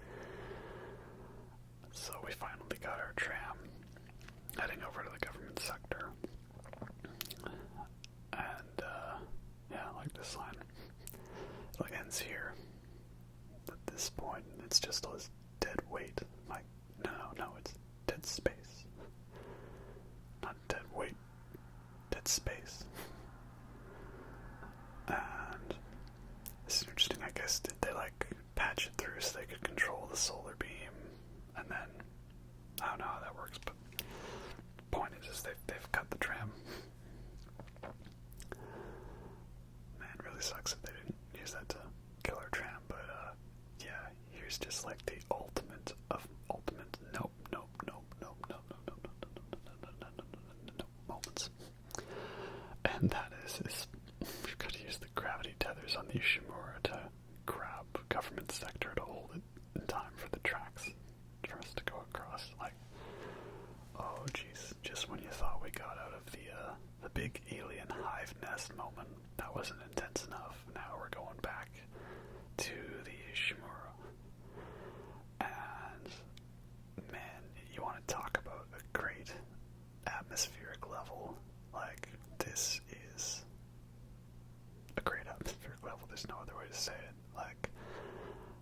My heart was absolutely pounding playing this segment the first time.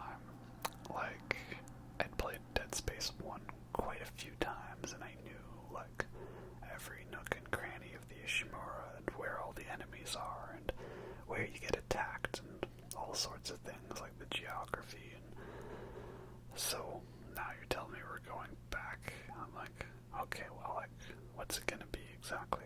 How's it gonna be? I got this kind of connecting tunnel bit. Okay, this is interesting.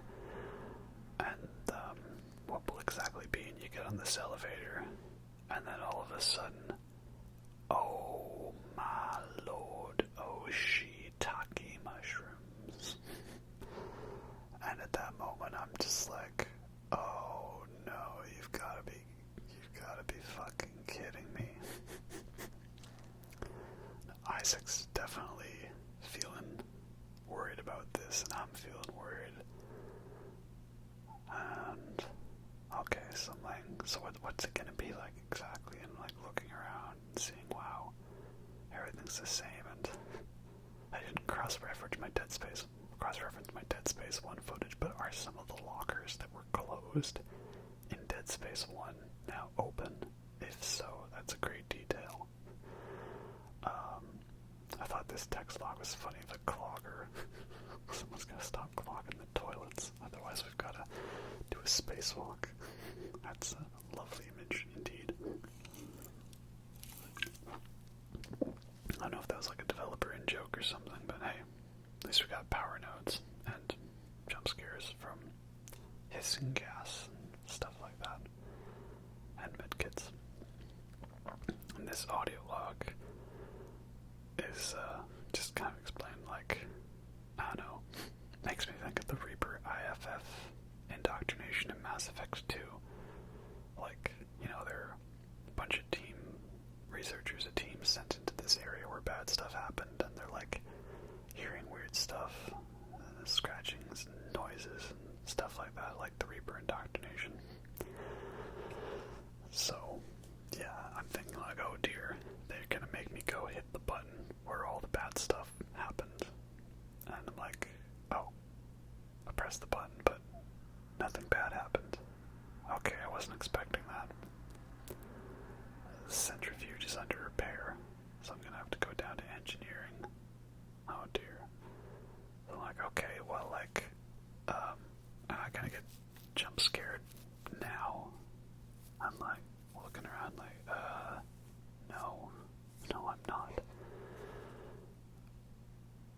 And this is the part where I realize, like, oh no, they're gonna make me go, like, a huge, long period of time to lull me into a full sense of security before they throw the enemies at me, aren't they? And yeah, that's what's just so great about this bit. Like, check it out, it's the original cut off their limbs segment, alright? It's still there, you can't hide it. And this is the other bit where you definitely need subtitles, because I thought this was all gibberish at first, it's hard to hear it. That's where we saw Kendra and Hammett from across the tram. Good times. Yeah, I'm just like terrified, because I'm like, when are they gonna spring the trap on me, right? Like, oh, there's no enemy on the floor here, just audio logs and stuff. And I'm like, okay, this is where we would have been, outside, kind of underneath the tram, and then we went down this passageway and we went left, but it's locked now. I'm like, oh wait, this means you're taking me to a new area. I don't want to go somewhere new. I have a bad feeling about this. New is bad. New is different. I don't want new or different right now. I'm just thinking, okay, as soon as they bring me to a new location, that's where the bad stuff's gonna go down. Especially in an area as dark as this. I'm just creeping around, and oh dear, jump scare. Yep. I got so absolutely terrified by that jump scare the first time I played through. Good job, Brute. You literally just shot yourself in the face with that one. Very impressed indeed. Yeah. I also wasn't doing good on health originally in my playthrough here. I mean, here I know what I'm doing, even on Zealot difficulty, and I think this is where the game kind of says, like, screw you, you're gonna die. Because you had that long segment of easiness, and then now they throw two brutes at you, like, right away, no hesitation. And after we kill the brutes, now we're just gonna get absolutely assaulted by a whole slew of enemies. I remember I tried just running past all these guys originally, and that doesn't work. I kind of wondered, like, is this a bit where I have to fight them all? Well, you can. And again, Seeker Rifle OP, if you have it fully upgraded. are back in the original hub segment for the engineering deck. That's pretty cool. And then we got this audio log about how, like, the sludge-like material found throughout the Ishimura, it's like an organic kind of bio-modifier thing.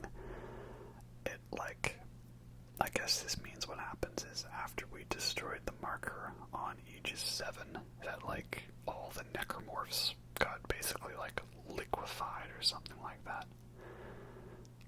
That's pretty crazy. So what, they all turned into LCL like it was the end of Evangelion. Everyone was the orange Fanta. And this is where I'm like, oh no, I gotta go through decontamination again. That was already hell enough in the first one. It's gonna be worse now, isn't it? So I'm looking around like, alright, I hear the vents breaking. I know you're all out there. Come on. Oh, I see there's a puker. Alright, come and get me. Come and get me. I dare ya. I double dog dare ya, Mosakra. Come and get me. And I'm like, oh, it actually went fine. Well then, that's unexpected. I don't trust it though.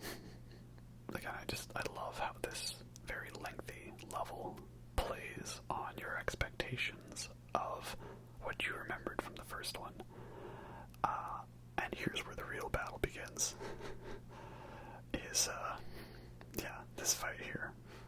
I got hit by the vomit, that's bad. And I missed that guy, that's bad. My strategy is to run to the end of the hall here. But yeah, I like how they really faked you out with the fight there. And they throw a whole bunch of guys at you. And here we go, we're back to the centrifuge. But things are a little different this time because we brought our jump jets so we can actually, like, fly around. And I actually wasn't doing too good for health. That hallway battle, I didn't show you all of it, but it took quite a lot out of me. So just shove the things in the things, and there we go. Though this centrifuge segment is not as cool or memorable as the original because we don't get that pretty view like we did. But it's also nice because we don't have to dodge the big spinny hammer of gravity death. So that's nice. I guess it's a bit of a balance, a bit of a trade-off. And yeah, no pretty view, unfortunately. And now I remember in Dead Space 1 that there was a big tentacle monster on the other side of this door. But that thing died already, so I know it's not going to happen again, right? So it's good to know that we're safe. Oh god, what are you doing here? Why are you doing this again to me? Wait a minute. Oh, never mind. Great moment that messes with you, because I'm just shouting like, what? Seriously? Again? How would you? Oh, no. It's just some dementia. So now we need to get to the bridge.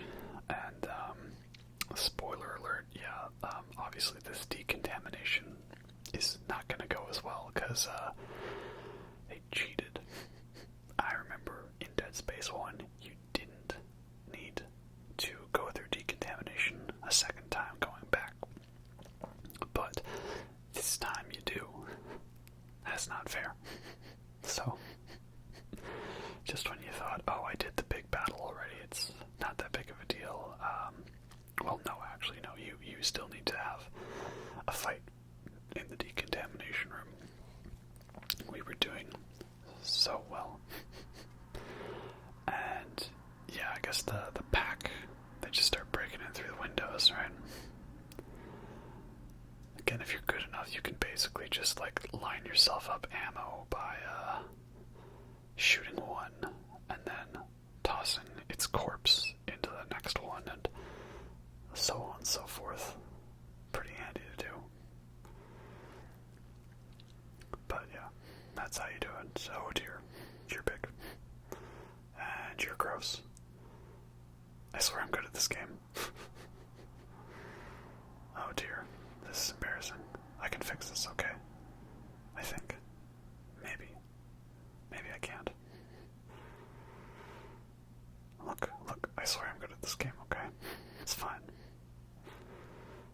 a small head kitten, which is better than...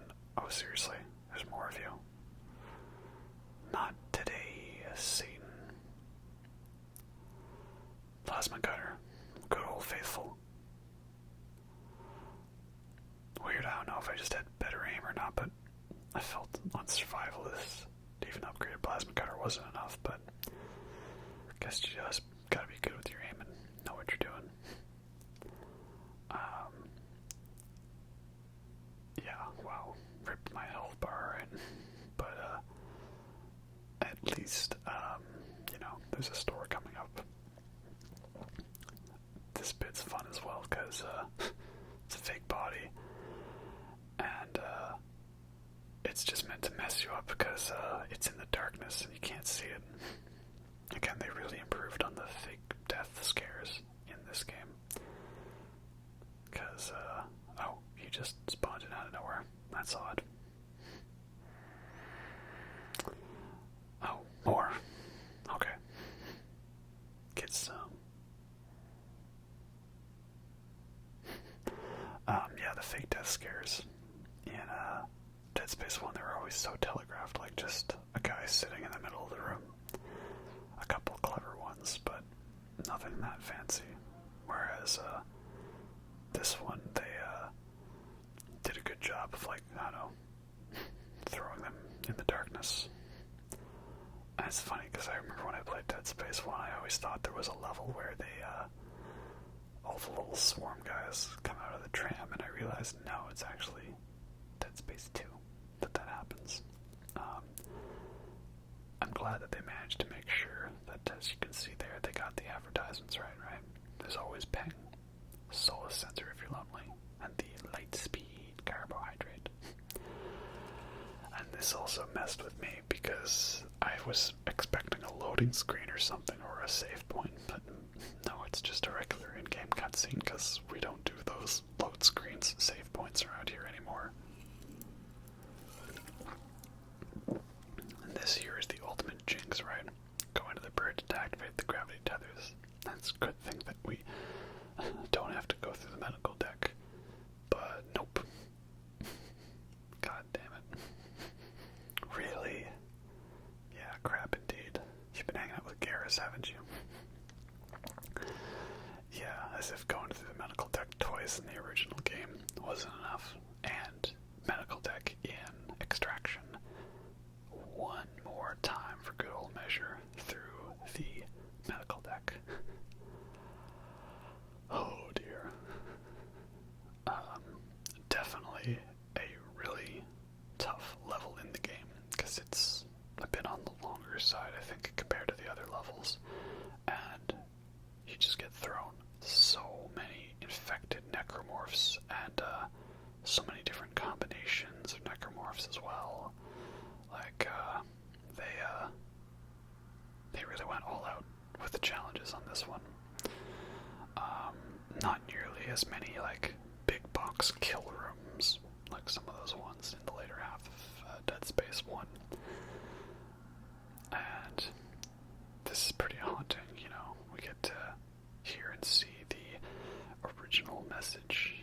I don't know if you noticed there, but do you remember how there was a body in the left chamber that wasn't like a regenerator yet? Well, there's nothing there now, so what happened to that? I don't know. Maybe that's where the hunter or the Ubermorph comes from. It's that one secretly. I'm not sure how that one came about. But yeah, it's obviously nice that they got the new actress for Nicole to go through doing the whole message. It's still accurate.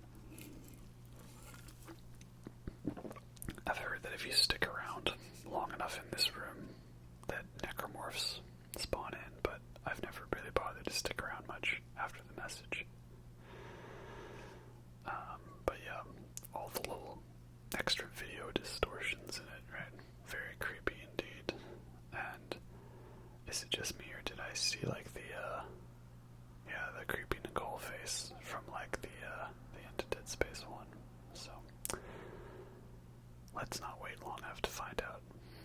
else is here. I mean, obviously, I'm not showing you all of this level, right? I would love to show you the entirety of the game, but I don't know how long the video would be, or if I could keep talking for that long, right? But yeah, it is really cool being back, seeing all the levels, right? The connections of everything. They did a good job of properly copying over this level from the first one, throwing in just enough new things here and there.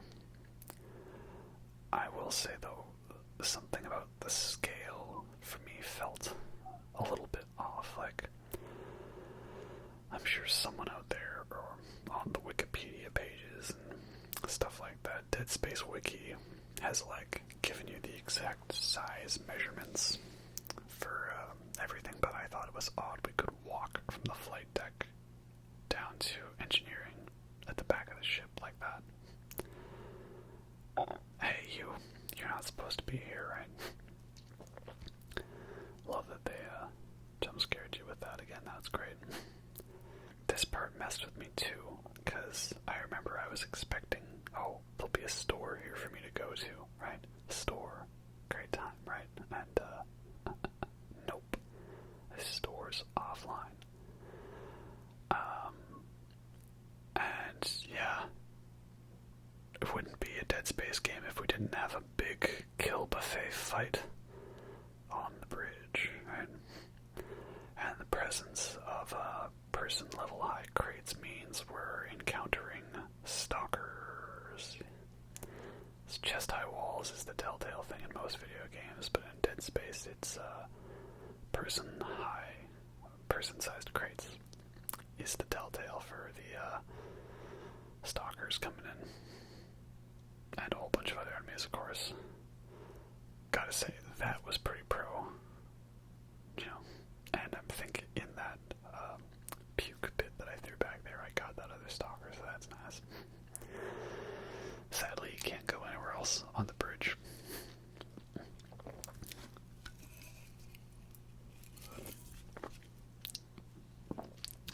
Finally, we can get off this rock, and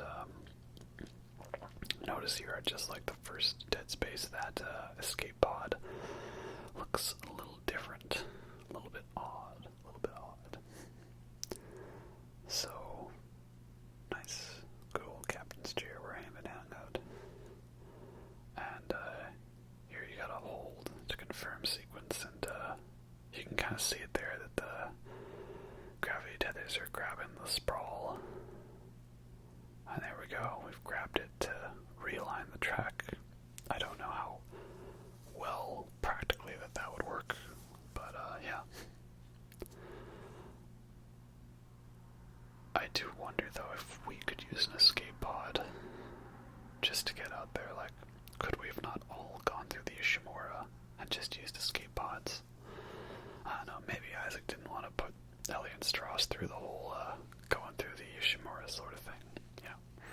Plus, these escape pods are single-serve people, you know, who knows if there was another pod for them to use, right?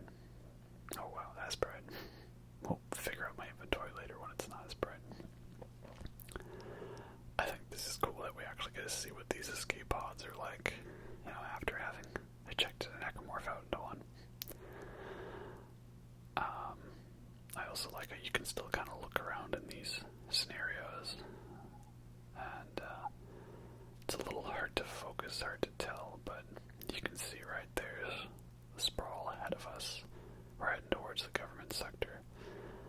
And Stross has officially snapped, and he's just going full-on schizophrenic violence towards Ellie, right? He bit her earlier, and now he's going at her with a screwdriver.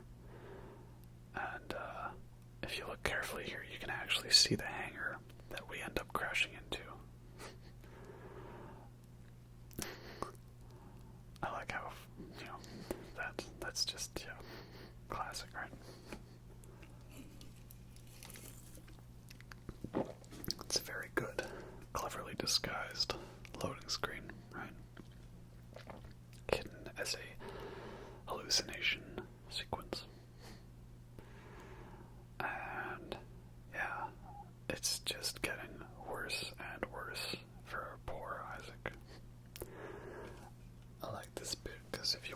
Isaac carefully, you can see he actually kind of emotes a little more, even though we're in control. Kind of like the way he emoted in the end of Dead Space 1. And yeah, don't look if you've got needle phobia, you know. Oh dear. Again, I was like so sure Ellie's not going to make it out of this. Right? Lovely view, by the way, you know. Where's the Dark Souls message? Gorgeous view ahead. Need to throw that down there. So, we were in engineering stuff earlier. Now, we are going into mining. And we've got infected Stalkers now. But they are no match for my upgraded plasma cutter and seeker rifle. You know, we're gonna have some more fun with certain guns later. I always wonder where Stross was. Is he above us there? I don't know. Step 3. Yeah, Stross gave in to his dementia. He couldn't face it, right? But also, in a way, his delusion is helping fuel Isaac's delusion that they actually can stop the murker, because it's not actually supposed to be that way. It's like Nicole wants to lure Isaac in so he can be absorbed. The makers must be absorbed. This is another big, fun kill buffet room. And, oh, you're big. Another great use of the detonator. I heavily overlooked the detonator in original playthroughs. It's definitely one that benefits the most from having played the game once, because you know where the spawn points are, so you know what to look for. So somebody overloaded the power core here. I wonder who would do such a thing like that to kind of screw us over. That'd be a interesting story to figure out nonetheless. Here I'm like, okay, where's the baddies? There you are. Get out of here. Go sober up for a bit before you get your grossness all over me.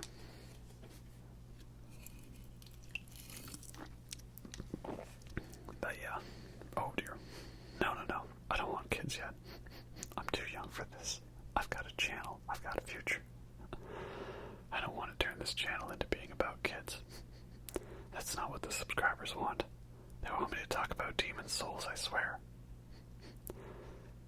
Oh, how did I not notice you?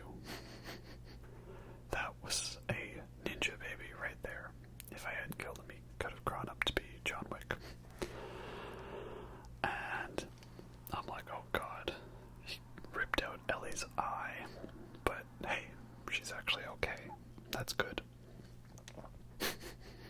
Oh man, I love how just no chill she is, just. And yeah, Stross just snap. But yeah, Ellie's great in this game. It's a shame that she goes from tough as nails, badass boss bitch, to kind of generic love triangle person. She's not nearly as much of a badass in 3, which is unfortunate. Much more of a damsel in distress. This confused me here because this tentacle like throws you out into space here. But then, what was that? I don't know. Is that a Leviathan? Was that the slug monster? I don't know. But point is, that nest is dead. This is another fun concept and segment. Like, they just kind of throw you out into space, and you kind of have to figure out what to do. Like, okay, so there's lasers blocking the door we go. Oh, and we've got those canisters there. So we're supposed to use those to move the lasers out of the way. Oh, I see how that works. And there's like lots of bits out here, lots of lasers and the mining nodes and pathways, but there's the one main way you have to get through, so I thought that was fun. Also, there was another hallway with a bunch of cysts, so I hated that. I don't like those things whatsoever. I mean, if you're into guess you might like those things, but I ain't gonna judge. I mean, I like Vegemite, so what do I know, right? Wow, really? Really? Let's just cut away from that. Worst sniper ever. This is another, screw you, you die moment.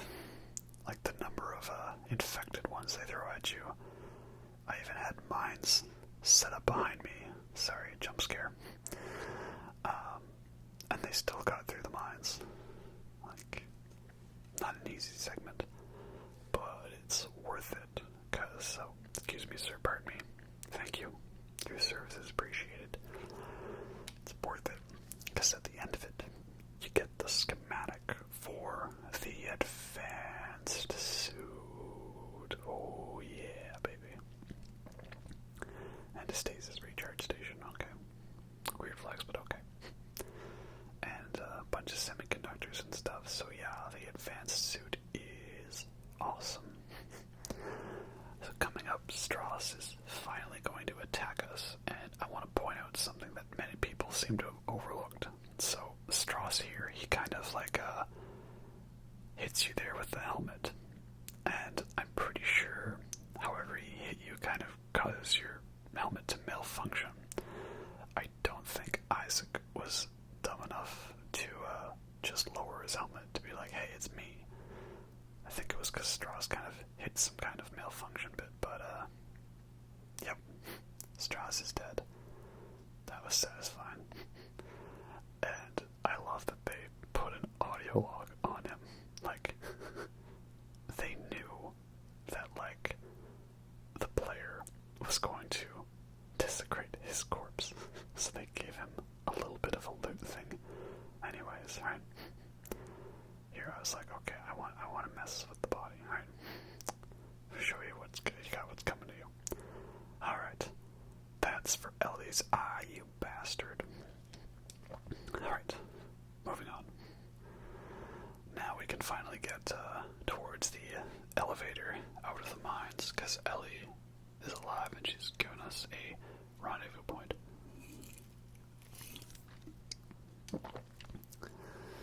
Oh dear. It's not going well. Again, such a well done build-up of the events.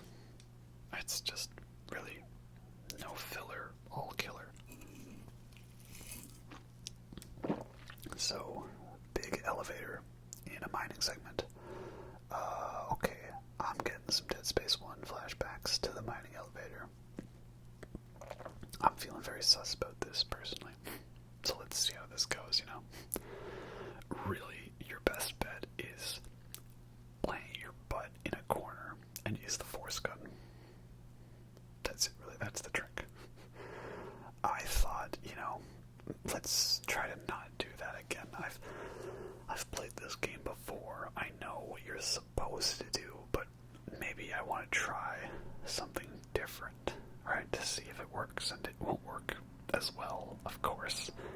But, it's a fun balance, right? I'm already overpowered with a special suit. Oh dear, you're fast. So yeah, this is just giant kill buffet elevator where you get mobbed by all the enemies. Oh wow, killed him in one hit, very nice. I was also trying to make sure you stop the corpses so they didn't disappear before I could get the goodies, right? This is a one long ass elevator ride. Jesus. Oh dear, 3. Okay, 3's a little much. Alright, let's just use the force gun, Why not, right? What's the worst that could happen? And that's how you do it. Plant your butt in a corner and use the force gun. It's the safe way and the simple way. And it also helps you get all the corpses sort of unlooted. As long as you can fire the thing fast enough, of course. Yeah. It's like that mining elevator in Dead Space 1, but on steroids. Though sadly you can't knock enemies off the edge. That would have been fun. I'm like, that was a fake death. I don't trust you. We'll get to you in a sec, though. Give me your limbs. Like, you're not dead. Just wait for it.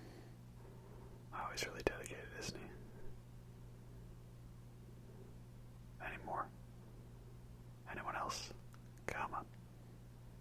Oh. There we go. Nope.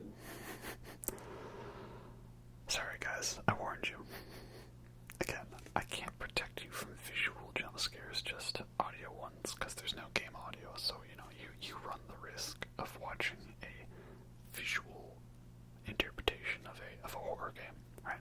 Jump scare coming up, by the way.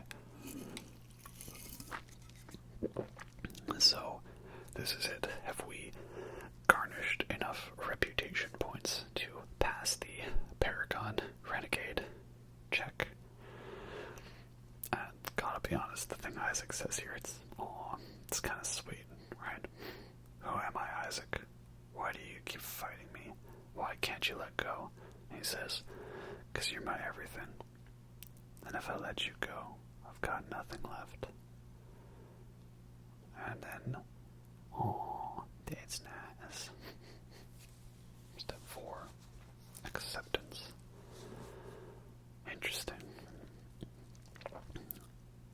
Now, this last stretch, we did the descent into madness with the literal ascent from darkness, making Reznov proud. And here we are at chapter 12.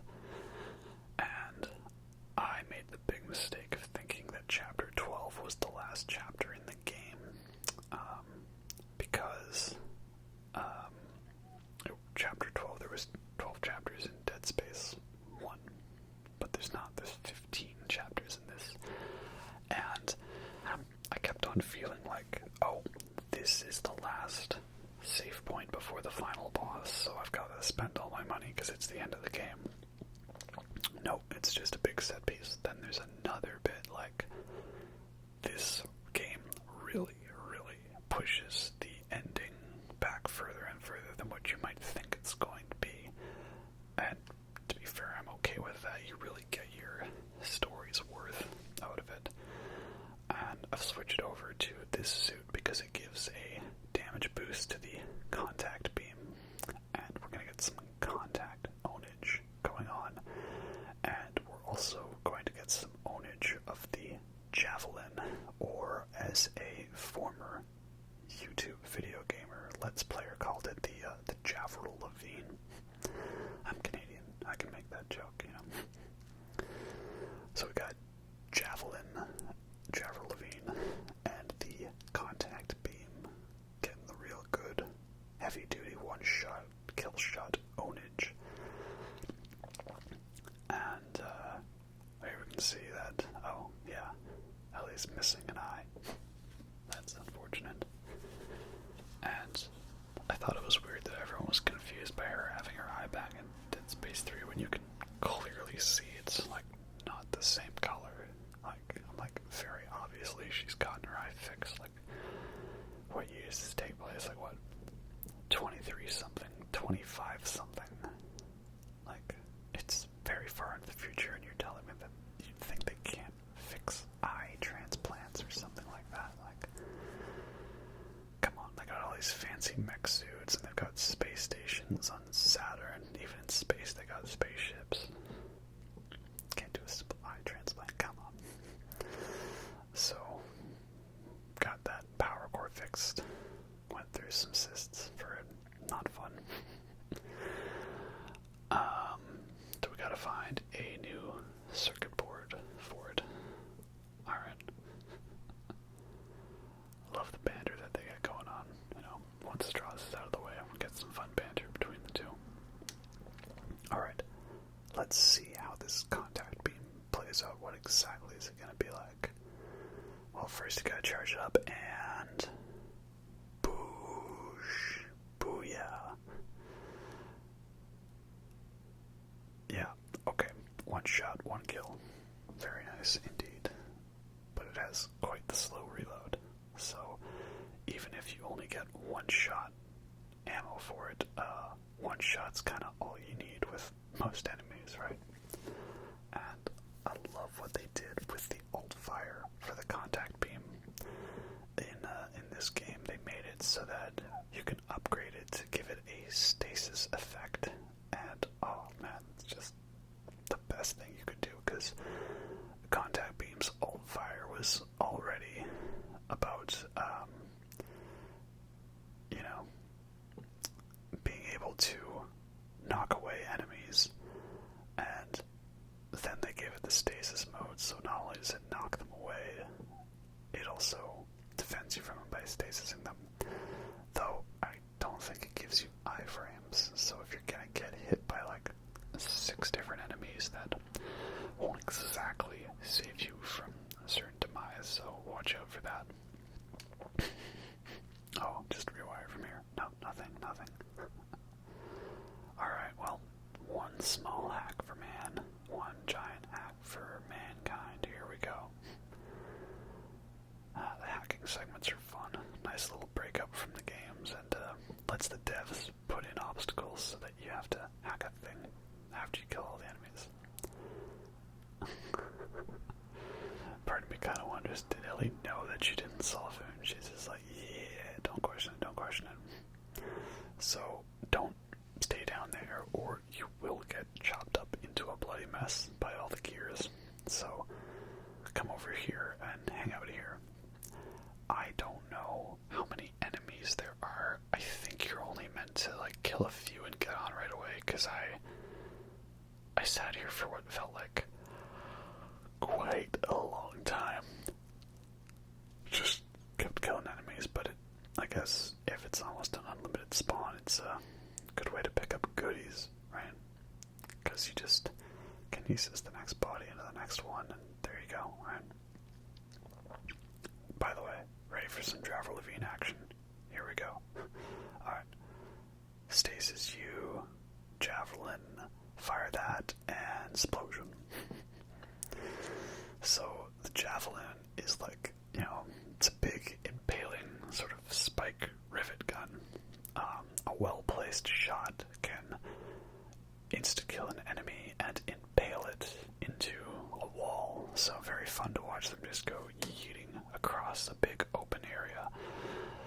The secondary fire electrifies it, and the alt fire, when you upgrade it, it causes an explosion. So I found the trick. I think the YouTube channel name was like Landscape 97 or something like that. This Let's Player. And he kind of showed that the trick with the Javelin and the alt fire is that if you are holding the alt fire, it'll keep electrifying, and then after a few seconds, it'll explode. But if you activate the alt fire, and then you right away stop aiming, it just, oh wow, that was good. It causes the explosion to happen instantly. So that's the trick to it. Fire it, and then activate alt fire, and then instantly stop aiming. That way you can get the explosion right away. You don't have to sit around waiting for it. I'll be honest, I kind of sometimes get into the bad habit of just activating the alt fire, even when I don't need to. It's just kind of instinct, and then I've got to reload and miss my stasis shots. Like, I didn't need to activate the alt fire there. That guy was obviously dead because he went flying across the wall. But I still did it anyways. Yeah. Again, we went from the elevator ascending from darkness to now this big giant drill battle. And now we got all this great stuff going on. Again, it's fun set piece moment after fun set piece moment. You do have to watch out with the javelin explosion though, because you can knock yourself over with that, and that would be bad. Sudoku. That was odd. Oh yeah, ponage, right? There's a lot of hidden goodies around there, so make sure you keep a good eye out for all the stuff you can kinesis, because it's much more viable in this game. And our next cutscene moment, we're coming up to this bit here. We're finally got to the government sector. And straight ahead, that's how we get in there.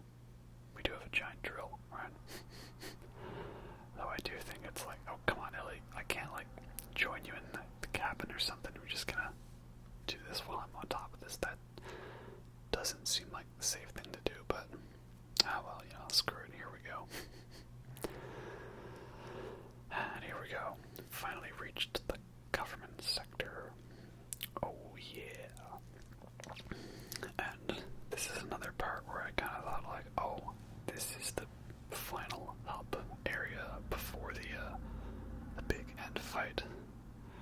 Because she says, like, the marker of yours, it's, like, right behind that door. So I'm like, okay, so it's right on the other side of the door. This is the big final battle. Alright, but it's not actually. There's a whole level involved in the government sector, and once again, like the Ushimura, it's quite a lengthy level with a lot to it.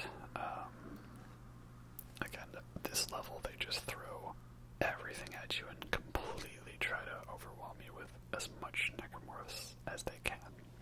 So, definitely a difficult stretch indeed. But there's good news as a gunship, right? And that's the thing, right? Ellie's all talking about, escaping. But Isaac wants to still destroy the marker. Don't forget to smash the vending machines for a free 10,000. So there's the gunship. And I'm like, okay. Very nice. Odd moment here, because you're like, oh, there's a console. What's going to happen? You go over to it, and all of a sudden starts a cutscene. Like, oh, what's going on over here? And, oh, I see what it is. It's, Isaac, he's like doing a bit of a thing to disable the controls of the gunship so it'll drift, and then it'll, hopefully, drift to safety so Ellie can escape.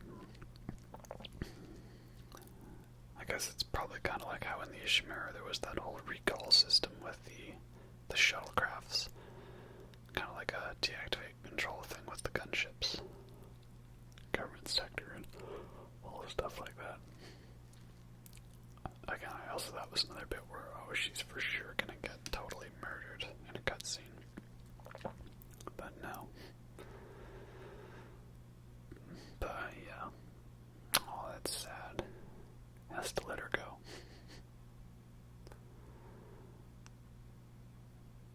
And nice little musical theme here, which is going to be echoed in the end credits. And Nicole's back again, but she's chill. Yeah, and now we have to walk the somber, lonely path without our radio companion, because normally we always had some person in the radio telling us what to do. Definitely all of Dead Space 1. And we had, now I'm already forgetting her name, Dana for the first bit of this game. We had Stross, and then Ellie, and Tiedemann, and now Nicole. But this is the first time where you're actually kind of truly alone and not having that radio companion guiding you, I guess. She's gone right away. I don't like that. It's very sus. And now it starts playing the big, like, dun, dun, dun, dun, dramatic music, right? Kind of like that final build music in Dead Space 1. Oh, 200 guys, How many necromorphs have I killed at this point? It's gotta be in the thousands, right? So, here we go. Getting into government sector, and, oh, I missed, that's bad, and, oh, I got hit. This is embarrassing. Can we do a do-over, please? Can we all just call it for this week? Come back next week and try it again. I'm just like, don't bother with contact beam. Contact beam's great. Save it for now. Use the Joffrey Levine. Do it. Yeah, there we go. That's how you. Oh, that's not exactly how you do it. Cool guys don't look at explosions. So you've got pukers, infected slashers, exploders, lurkers. Again, it's like a smorgasbord of all the different necromorphs in here. And keep in mind, I am on zealot difficulty, so this is not exactly the easiest group of necromorphs to fight. They're just overwhelming you from all sides, right? Yeah, love these levels here. I wouldn't call them like kill buffets. It's more like, I don't know, survival. Survival against wave after wave of intense necromorphs. And I love that little merger of like gameplay and story. Like, you're normally always clicking on that locator to point you exactly where you need to go. But that's not the case this time. Because, like, I swear I found that before. Because this time you actually have no waypoint. So, you know, really messes you in that way. And that door's closed. Okay, very nice. So where do we go from here? Well, another little great kind of fun story / cutscene moments. I'm like, oh, nope. I ain't falling for that shit. I like how it says drop your tool, right? Because plasma cutter, it's not really a weapon per se, or refurbished mining purposes. 200 armed personnel, fooled by me, listing lazily to the right, running around. But I do think it's funny how they say their tracking is rigged. I don't know, they can't see where I am, but they can see I'm alive. I don't know, all this future technology stuff works that's beyond me. I'm just a simple person. I always like how you can still see all their laser sights, you know. Kind of like how you got your own laser sight. Of course that is unless you're not playing in Classic, so a lot of this you kind of have to figure out without instruction. Like, there's nothing saying, hey, I should go over and pull out this power core. You gotta figure it out for yourself. I like that. Nice change of pace. Though, how good is your security system when pulling out the one little thing causes the doors to open and the holy shit, that's a wave of necromorphs. No. What was that guy there? Did you all see that one? He looked like a special necromorph. I didn't see him the first time I played. It's a fun detail.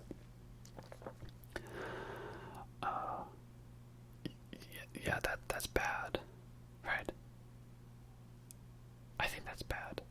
Am I the bad guy? I mean, they were gonna all shoot me, so I had something that couldn't have been that bad, right? Oh, guys, can we talk this out, please? I'm sorry. I thought this would be funny. I didn't plan on this happening. It's okay. Contact beam to the rescue. Get off me. I really don't know what I was planning there, but doesn't matter. All worked out. I like the fun detail that the metal detector beeps when you go through. It would have been interesting if it threw another enemy at you there. And always got very sus there, because you see those bodies are moving around, but they are dead. It's not a fake out. It's not a jump scare. I'm guessing it could have been something to do with like the game engine, like loading in those and then not loading them properly. And here Nicole's gonna pull a Peter Frampton with us and show us the way. You know, we've got a locator now. We've got an objective, because she knows the way of using her gun. And here, I like this bit. It's reminding you about the whole rig scanning system, How can we be scared of the dead bodies if the game's asking us to play with them? I don't know. This room, this is another screw you, you die room. Like, small space, a whole bunch of enemies. They throw exploders on you, like, every way. I don't know how I didn't die there, like... Oops. I meant to do that, okay, it was part of my plan. See, I activated the stasis thing there. And then they all slipped in the puke or something, I don't know. Again, you could cheese the room by, just staying back out of the room and waiting for them to all just come out the nearest vent. But again, I thought, let's get ballsy with it, Let's get all daring and, jump in to the unknown. I think it worked out alright, right? Again, force gun, line gun, or, I didn't use force gun. Line gun, force gun, javelin, contact beam. So this is an interesting room because, it's a power node room and they're always worth doing because of the goodies you get, right? Look at that, almost full inventory again. But, if you go into this one, you have to fight a divider, which also sucks when you can't aim worth shit with your stasis. And good old Jaffer Levine ownage. I'm sorry I keep calling that. It's a reference to a YouTuber who I know we don't care about anymore because we canceled them. I shouldn't be saying it, but it's a habit. I watched them so much when I was playing this game. I just can't say it otherwise. I'm sorry.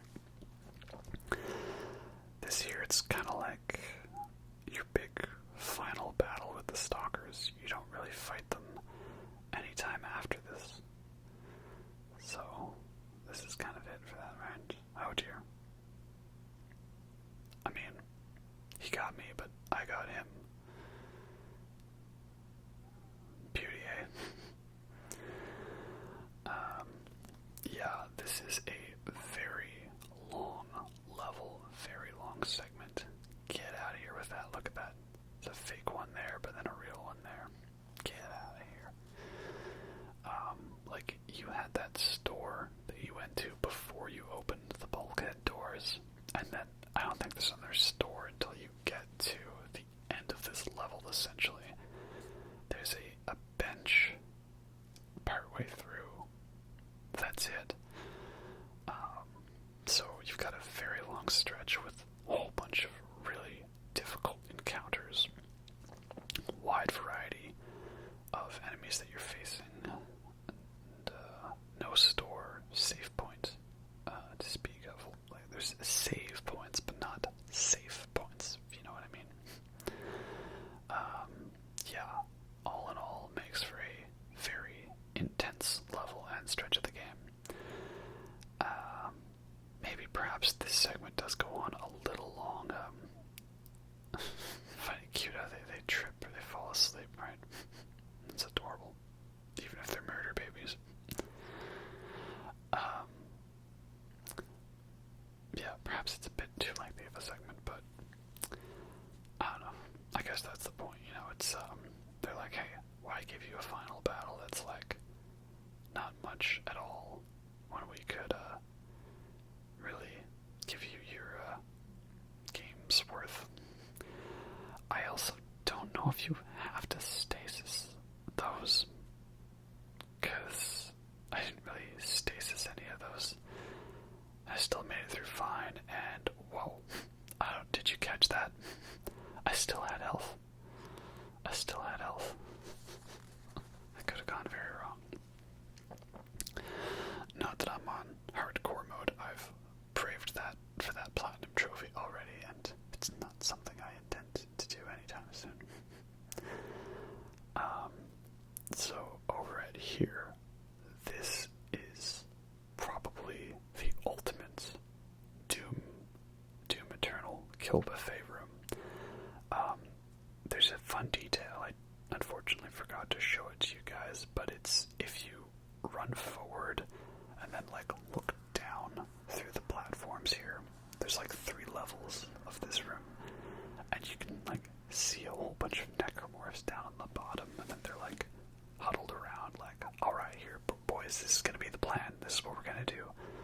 and then they're like, okay, 3, 2, 1, break. And then they all go their separate ways.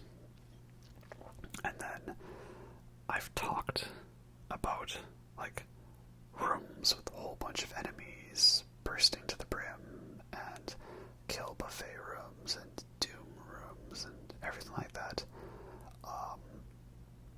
This one probably takes the cake, like, for realsies. Sorry, visual jump scare. Cool guys don't look at explosions. Really, your best bet for this room is run. I'll be honest. Running's your best option. Oh dear. No. I don't want to have a midnight snack. I don't want to eat that. That's not good for you. My trick is just spam circle button in those scenarios, right? Yeah, honestly, if you just run past all these enemies, I found out that when you get to the bottom level, it despawns all of them. And I haven't been keeping a counter, but, like, how many did I have to fight here? I mean, it's gotta be at least 20, I think. Something like that. It's quite a lot. Yeah, so that is my trick, is if you want it to be a little bit less of a headache, run. Run down.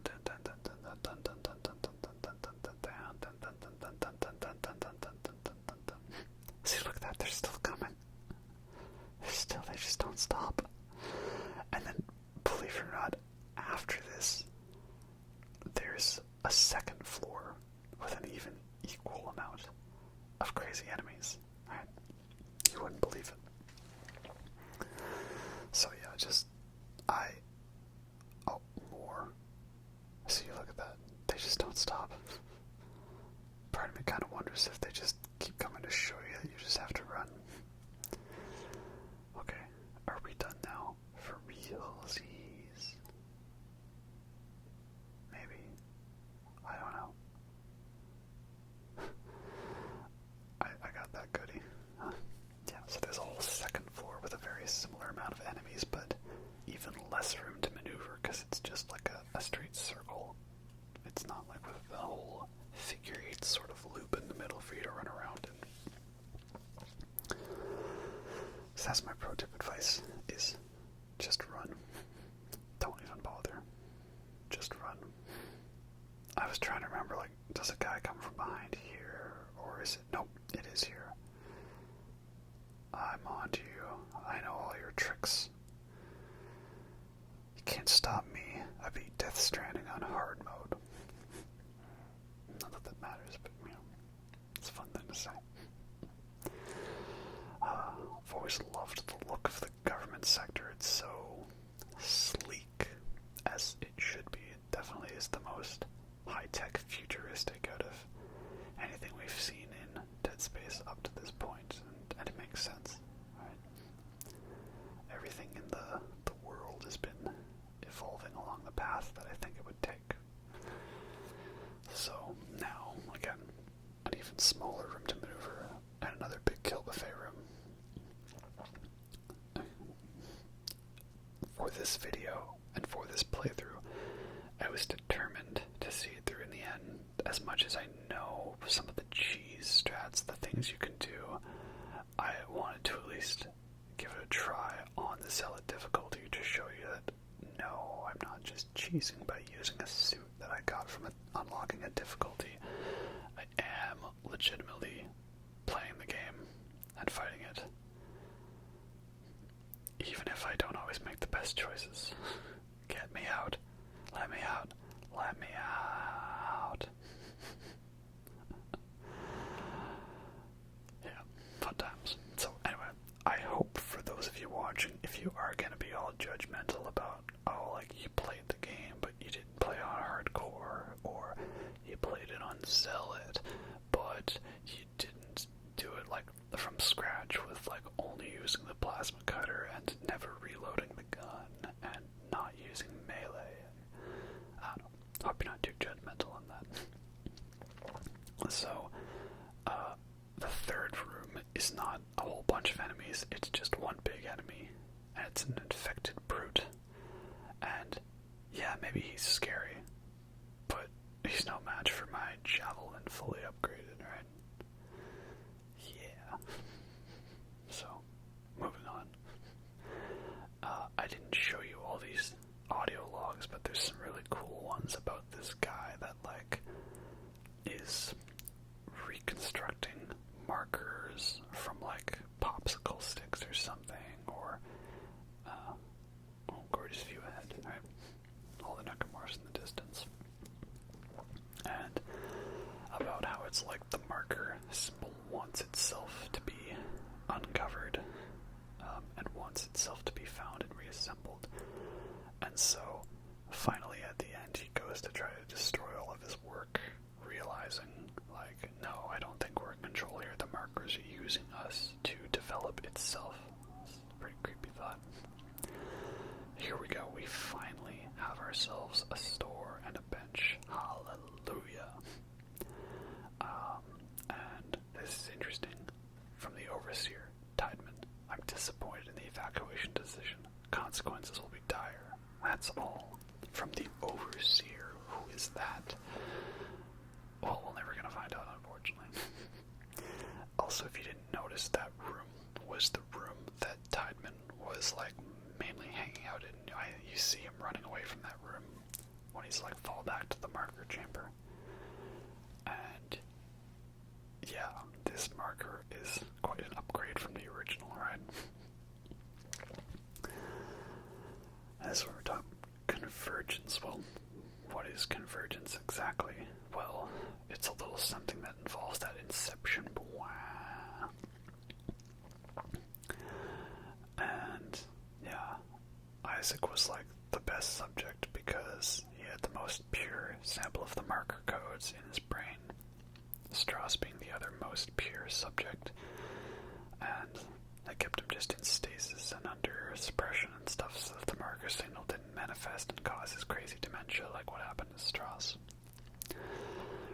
And so now we get to a convergence event. And what is convergence exactly? They don't really actually talk about it much in this game. But according to Dead Space 3, which may or may not be some retroactive continuity, it's all about making a giant moon necromorph, like making a big Cthulhu Lovecraft tentacle monster. But I'm not sure exactly what its function was supposed to be in this game.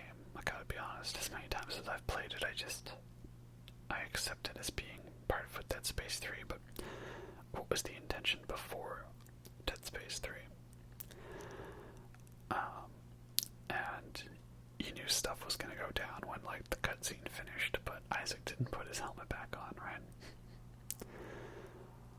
So, this is the machine, right? The sessions that the one doctor at the beginning was talking about, right? Step 4. And this is where, if you've kind of been casually paying attention, you're like, what exactly is going to happen? Well, if you're a squeamish person, you're going to want to not watch this part of the video. So step 1, crawl inside. Step 2, the screws go tight all around. Step 3, cross my heart and hope to die. Stick a needle in your eye. Oh man. So, it's saying some cutscene, it's like, no, it's a gameplay bit. And when it's blue, it's good. Blue is glue. Red's dead.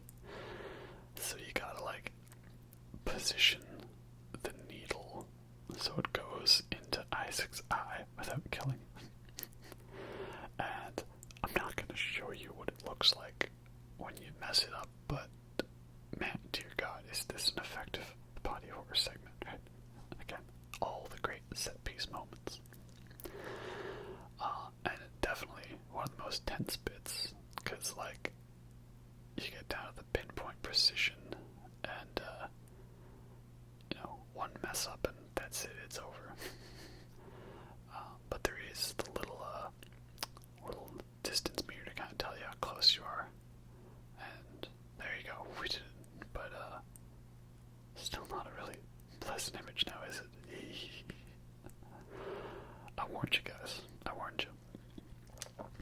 this is like kind of the thing everyone was talking about in this game, was the eye poke needle machine. Noonlight Diagnostics Machine. I don't know how you see after that. That'd be really freaking painful, that's for sure. And, isn't this where Otichi was all like, she's gone all Archon on us now. Whatever that means. Maybe it's a StarCraft reference. I've never played StarCraft. I'll follow the light.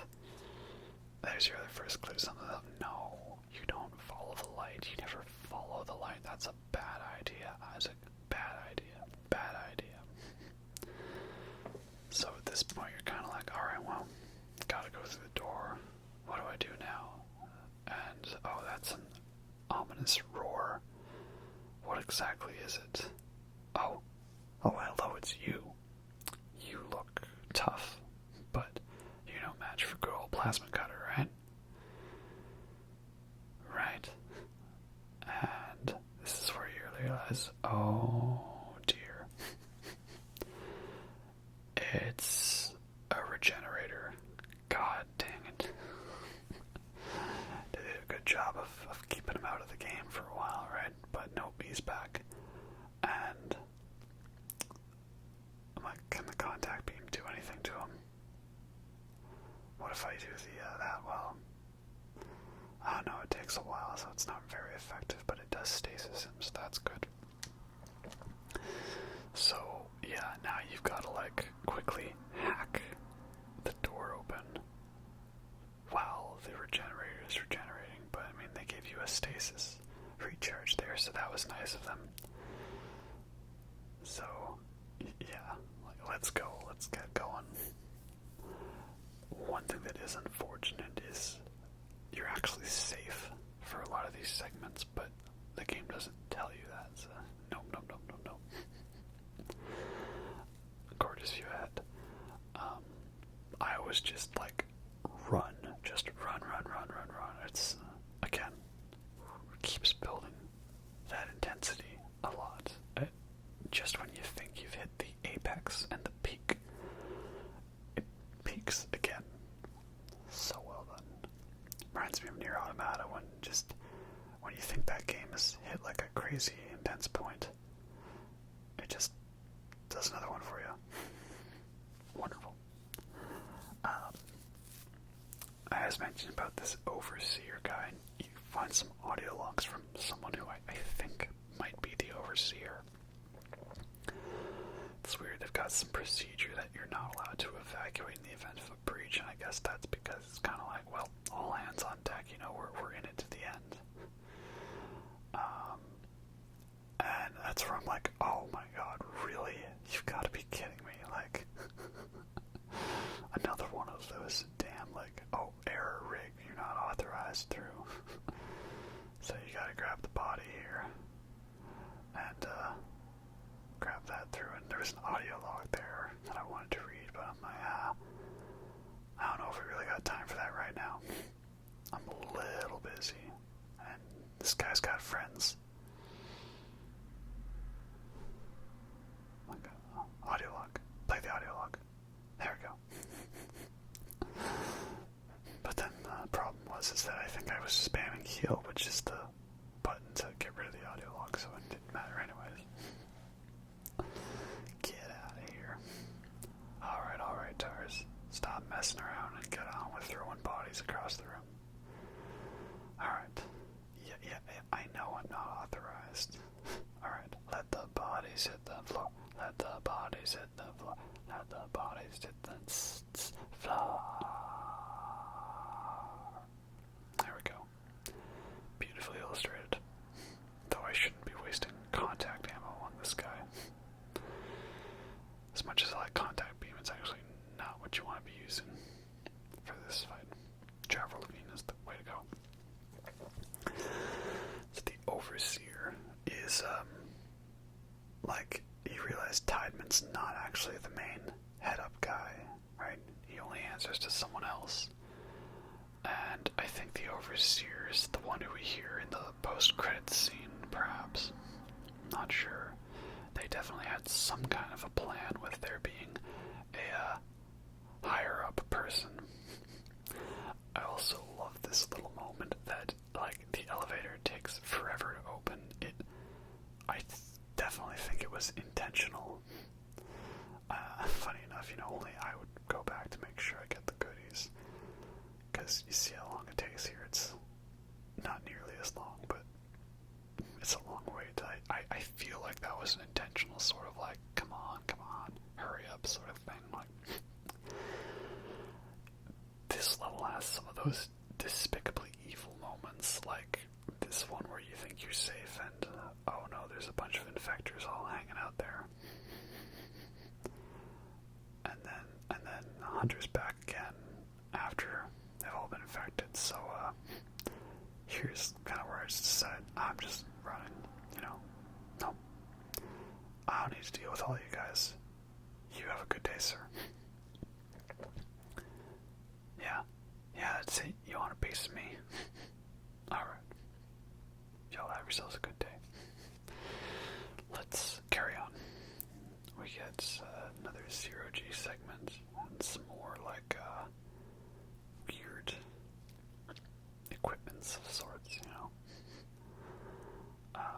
and this is the part that made me go, oh god damn it, because I forgot there's one more nest that you've got to fight, and I didn't have the detonator. Like, damn it, I guess we gotta do this the old-fashioned way. Sniping with the plasma cutter, which is, I mean, it's a plasma cutter, right? It's a classic gun for a reason, right? I'm like, look at that, did I get you? Almost.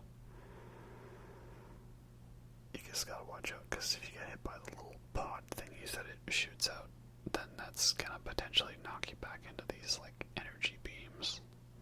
Like it's Phantom Menace all over again or something. And there we go. Nice and easy. Still would have been better if I had the detonator, but whatevs. There we go. Wow, I've actually made it a long time in this video without taking a breather. I'm impressed with my abilities. And here we go, another dimension a bit. And this is all meant to be thinking that the marker is on your side. But, it's kind of just like, well, why would the marker want to help you destroy it? Or is it like Isaac's memory of Nicole is now on its side? It's like, something's up. Here is one of the best power node rooms in the game, because it gives you 2 power nodes and semiconductors and stuff. So it literally gives you back the power node that you used to open it. And if that wasn't enough, in the very next room, there is a power node on the wall. And I love the look of these doors, that, like, deep red, small, thin font. It's very ominous indeed. Now, I talked before about how it was kind of building up like, oh no, this is the end. No, this is the end. But now it's kind of like, oh, okay, I was a little bit of a fool to think that. No, this is definitely the end. So this is it now, the final push, final battle. So here's just kind of showing you, like, where we're at for everything I had. So you don't need much added to the force gun. It's good as is. Javelin, pretty much maxed out as much as you can get. Definitely for the alt fire. Contact beam, you don't need it fully maxed, but you need that special alt fire on the alt path. Plasma cutter, get the special, get all the damage. Capacity is not needed. Always max out your health and kinesis damage. You don't need to add to the air, that's just extra fluff. And stasis should be maxed out as early as possible. It's a lot more useful and viable in this game because it recharges on its own, and you've got stasis packs that are easy to use. Lots of health, lots of ammo, and gonna be picking up ammo on the way, and I spent all my money and sold everything in the store because, I mean, I wasn't gonna be going through anything else, right? This is it. So here we go. Final battle.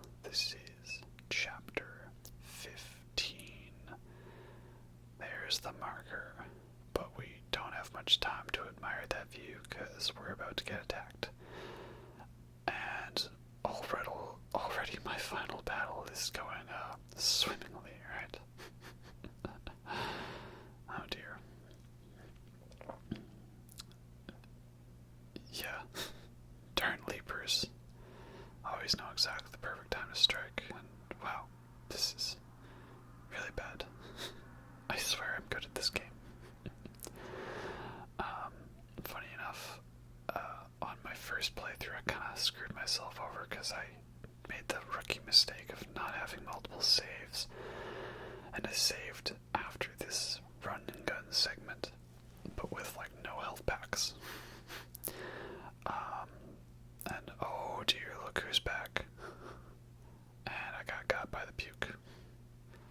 You, stop shooting at me. That was not a good idea on my part. See, remember how I told you I just instinctively flinch and do the alt fire when I shouldn't? That was one of those times. Not gonna lie. I will say this is probably the most difficult of the final bosses in Dead Space.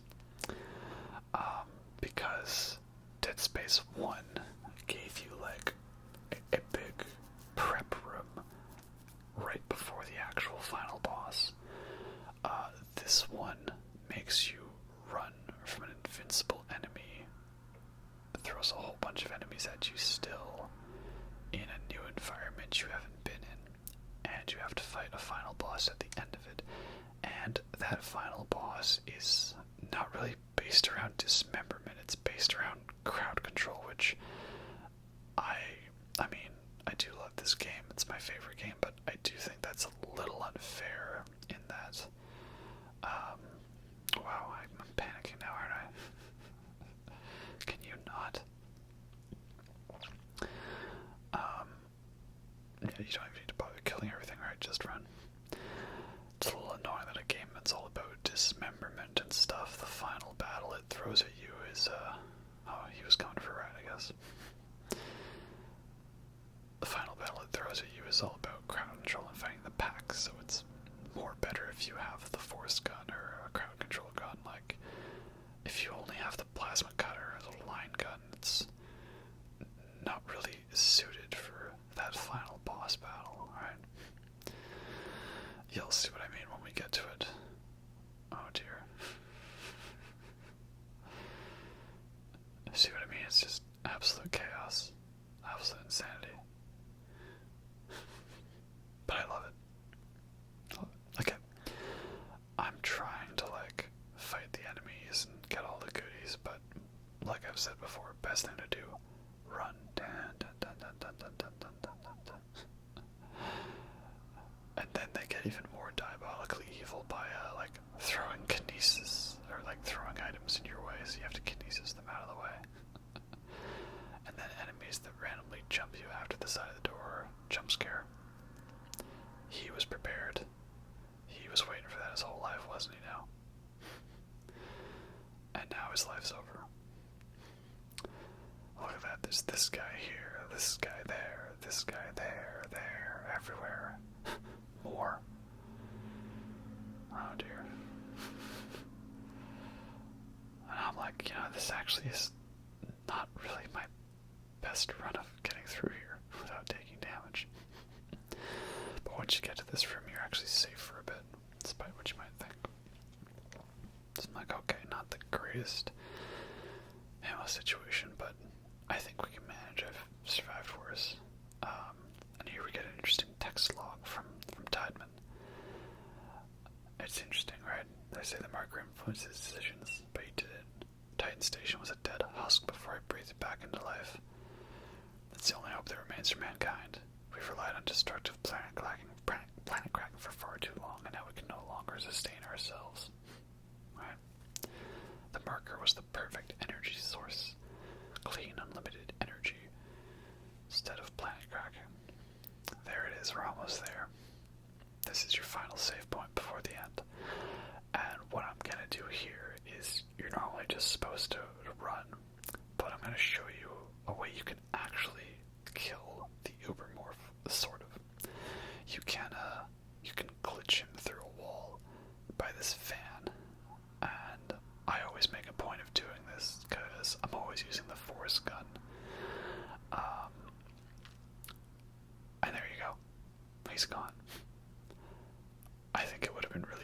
if that was actually how you could kill him. Like, you blew him into a fan and it chopped him into so tiny of pieces he couldn't regenerate. And I also think that there should have been a trophy for that, or an achievement called In the Year, as reference to Alien 3, when the one guy gets diced by the fan. This is another, it's the last room, but it's like another tiny diabolical evil moment. It's, you run into those rooms, see all those locked doors, and you find the power core there. And then the door that unlocks first, it's literally a useless dead end. Just to mess with you one more time. And, oh dear, that's gonna sting, isn't it? Right? So Tiedemann here, he's got a javelin of his own. But you don't mess with me, because I am the javelin master. He's looking a little worse for wear, right? I think it's interesting how it's not really much of a final confrontation. It's just really quick and over with him like that, you know? But hey, I guess that's how it is. So you could shoot him in the head if you want, or in the body, or I like to do the electrocution just for like extra sort of finish him moments, right? And here's Nicole, and we're gonna hug her, and everything's gonna be alright and fine. Now, time to die. Wait, what? Yeah, you know. Turns out this is all a ploy to get Isaac to the marker so they can, like, I don't know, absorb him. The makers must be destroyed. Something like that. Which, again, I don't know how this ties into the whole moon thing, but I don't know. I don't know what Convergence is meant to be, if that was the plan from the beginning. But what a great line from Isaac. Fuck you, and fuck your marker. So yeah, just shoot, right? Keep shooting, and then you expose the very obvious glowy heart weak point. And then this is where you get swarmed by all of the pack. So again, if you brought the contact beam, if you brought the force gun, if you brought the pulse rifle, maybe the javelin, you are prepared for this fight. If you didn't, then you're kind of out of luck. I remember I had to lower the difficulty my first time just to finish it, because I literally couldn't with the stuff I had. I had screwed myself over so badly. Basically, yeah, this fight was made for the contact beam. The regular fire kills that heart in the marker in literally 2 or 3 shots. And the alt fire is what you need for the crowd control. So, to show you some contact ownage, that did a lot of damage. I think it's only going to take 1 more after that. But I've only got 3 shots left. 1 shot. Can I get another? No. Detonator mines. Who's giving me detonator mines at this time? Come on. 1 more contact shot. That's all I need. Oh. Can I get the shot off in time? Let's see. Yep. Did it. Fuck you. And fuck your marker. Booyah, bitches. And yeah, that's it. There we go. We did it. We beat Dead Space 2. Because this is where the trophy pops up here that you destroyed the marker. And I know I talked a lot in the earlier part of this video about the stylization of cutscenes in Dead Space 3, and we'll get to that. It's interesting here that, yeah, it's not like there's a big dramatic zoom out from Isaac to show you that the marker's destroyed. You just kind of have to pay attention to what's on screen and show oh yeah, I can see the marker's crumbling and there's no power of the facility, so I guess I did destroy it. And here, another reason I love this game, a fun blend of gameplay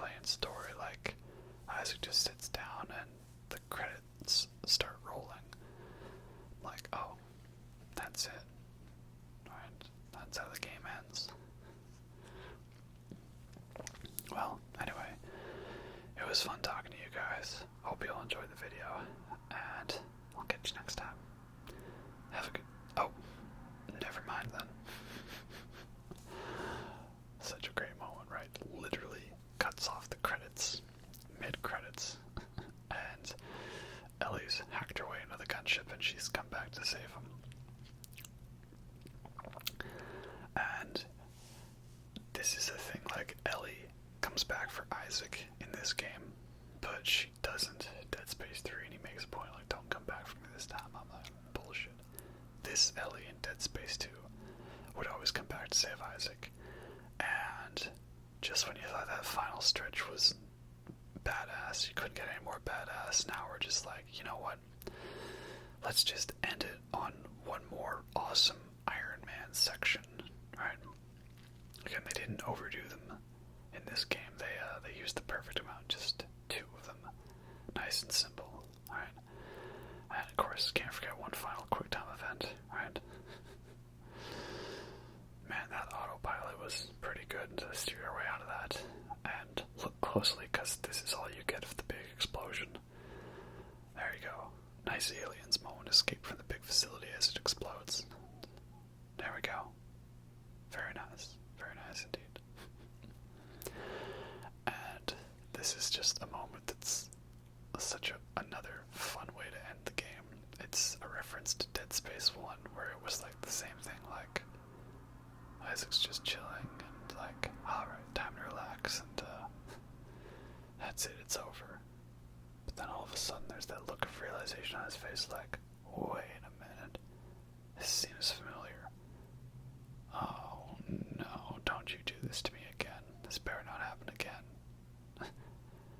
And she's just like, what? The end. So, yeah, it's a fun reference to how there was the jump scare at the end of Dead Space 1 to show you it was a horror game, but this one ends with a fun reference and a joke, because it's much more of an action game. And you can't hear it right now, but the song that's playing is like some kind of post-rock, post-metal song, and it's not on the soundtrack, and it doesn't have a name for it. It's just like people have posted it on YouTube, but it's a really great song. It's such a badass tone to it that really fits the ending of this action-oriented game. So, that's it. That was Dead Space 2. Closing thoughts while the credits roll. This is my favorite video game of all time, because as someone who loved Dead Space 1, who wanted to see certain things improved upon in a sequel, this game managed to check all of those boxes and then some. There was more weapons added to the game. The story was much more intense and in your face. I really liked the way Isaac worked as actually having a character in this one. Sometimes when silent protagonists become non-silent, it can go awry or just not work properly. But they did a really good job of making him work as a character that made sense. I loved all the different environments. It was like already a well-designed environment in the first game, and they managed to top that in this one by giving everything a uniform look that fit in well with the universe, but it also still worked very well with variety to it. Like, it's just a nice blend. The game is not overly long. I mean, it might feel that way to some if you're trying to do a lot of it in one sitting, but like, looking through it, it does all flow very perfectly. There's not really a single moment I dislike from it. It's not like there's the equivalent of Blighttown in this game. And yeah, going through it was like hard for me to pick what I didn't want to put in the video. I mean, obviously I cut a few, like the rooms where it's not much other than for you to kill an enemy, but I'm sure I've probably left out some of the moments that I really like and really enjoy,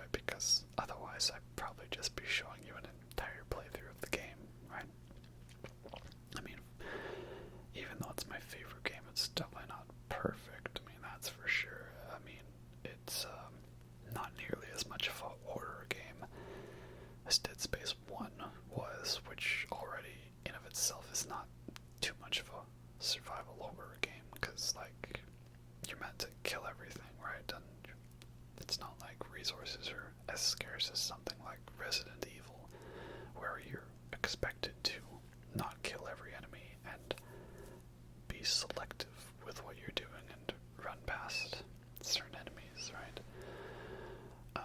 It's more action, that's for sure. If you're not into that sort of thing, you might not enjoy it as much. It feels a lot better. The gameplay is a lot more smooth. I like the improvement on the zero-G segments being free flying,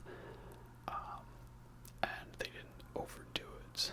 Like, when we get to Dead Space 3, you'll see what I mean by overdoing it with certain elements, unfortunately. I still like that game, though, despite all the complaints I have about it. So, yeah. I don't know what else to say, really. It's just, I love it. Because I'm an Alien fanboy, right? And I like Aliens more than Alien. Not by much. Not by much, just by a bit. I've said it before, some people, they like Aliens more. And then they say, oh, you know, and I can't stand Alien, it's too boring. And I'm like, no, I love both of them. I have a favorite, but I love both. And therefore, that's probably why I like Dead Space 2 more, right? Because it's bigger and better and more action-oriented, right? Lots of set-piece moments, and just every time I play through it, I'm kind of blown away by like how well each part's flowing into the next. And I like the characters. I like all the style to it, the way you get a lot more of this world with EarthGov and unitology. But unfortunately, if they're all the same like the Alien movies, then Dead Space 3 definitely pulled an Alien 3 in terms of making controversial choices and not following the setup from the second film. Because Aliens set it up like it was going to be Ripley, Newton, Hicks versus the world, and we know all too well what happened there. And Dead Space 2 set it up as though it was going to be, alright, Isaac and Ellie, and they're going to have to take down more marker sites, and they're going up against EarthGov, because EarthGov has this guy called the Overseer. Like, you'll see in this post-credits audio bit where he talks about how there's other marker sites, right? Like, Titan Station wasn't the only one. Very much a, oh shit sort of moment. But this whole thing with the Overseer is dropped, and the other marker sites, they're kind of irrelevant. Like, a marker test lab is part of the inciting incident in Dead Space 3, but we kind of just literally abandon that to go run off to another planet, right? Very odd, indeed.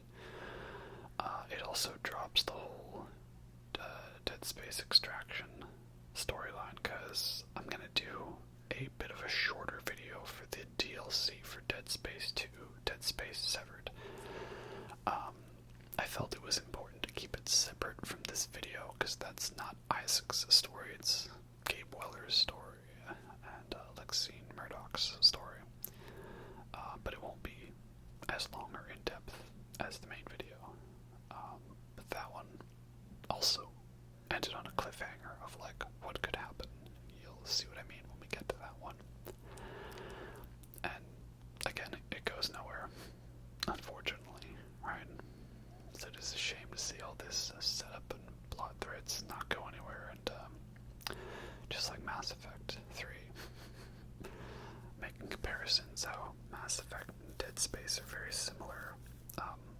Not so much Dead Space 1, Mass Effect 1, Mass Effect 2, Dead Space 2. It's mainly Dead Space 3 and Mass Effect 3.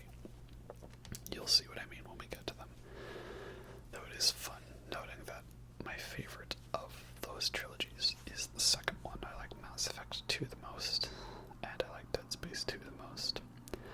They both have intense final missions and really great thrilling action moments, and they took some of the more clunky, less refined elements from the first one and really gave them a boost because they recognized what worked well and what needed to be fixed, and then they did literally just that. You know, so, yeah. I know not everyone loves Dead Space 2 as much as me, right? I can't think of a single time I've seen someone agree with me that Dead Space 2 is their favorite game, but for me it is. Right? It just checks all the boxes and all the right places, right? It doesn't have to be perfect for it to be my favorite. It just has to have a lasting impact and accomplish something that I wanted it to accomplish, which this game definitely did. Also, it has a Russian Circles song in the trailer, so that's pretty cool. Russian Circles, very fun post-rock band. Post-metal, more so, I guess. Yeah, I think we're getting near the end of the video, so I'll start wrapping it up. If there's anything else I can think of, this is always what happens, is I film an entire game's worth of footage, then I cut it down, and then I think, oh dear, 4 hours is too long. And then once I get into the zone, talking about stuff, all of a sudden it's like, oh, I forgot to say this, I forgot to say that, all these things here, there, everywhere, I don't know. There's probably going to be a longer gap between this video and Extraction, and that's just because I'm working on some other projects and stuff here and there, lots of things, and the video game ones are much more intensive of editing because I've got to play for the whole game, record 4 hours of video, record 4 hours of audio, and then go back and listen to 4 hours of audio. It's time consuming for me. But it's worth it, you know. I finally got to make use of the capture card and talk about my all-time favorite video game. So yeah, very great indeed. Now here's hoping we got Mass Effect remastered. Can we get Dead Space remastered or something like that? I don't know. We'll see. And coming up here we have that final post-credit scene coming up. I also gotta point out, I like the end credits song is just long enough for it to loop so you can hear the post-rock part the second time. That's pretty fun. The Titan Station has been completely destroyed, and there's this voice here. This very posh-sounding guy. Marker Site 12 is a total loss.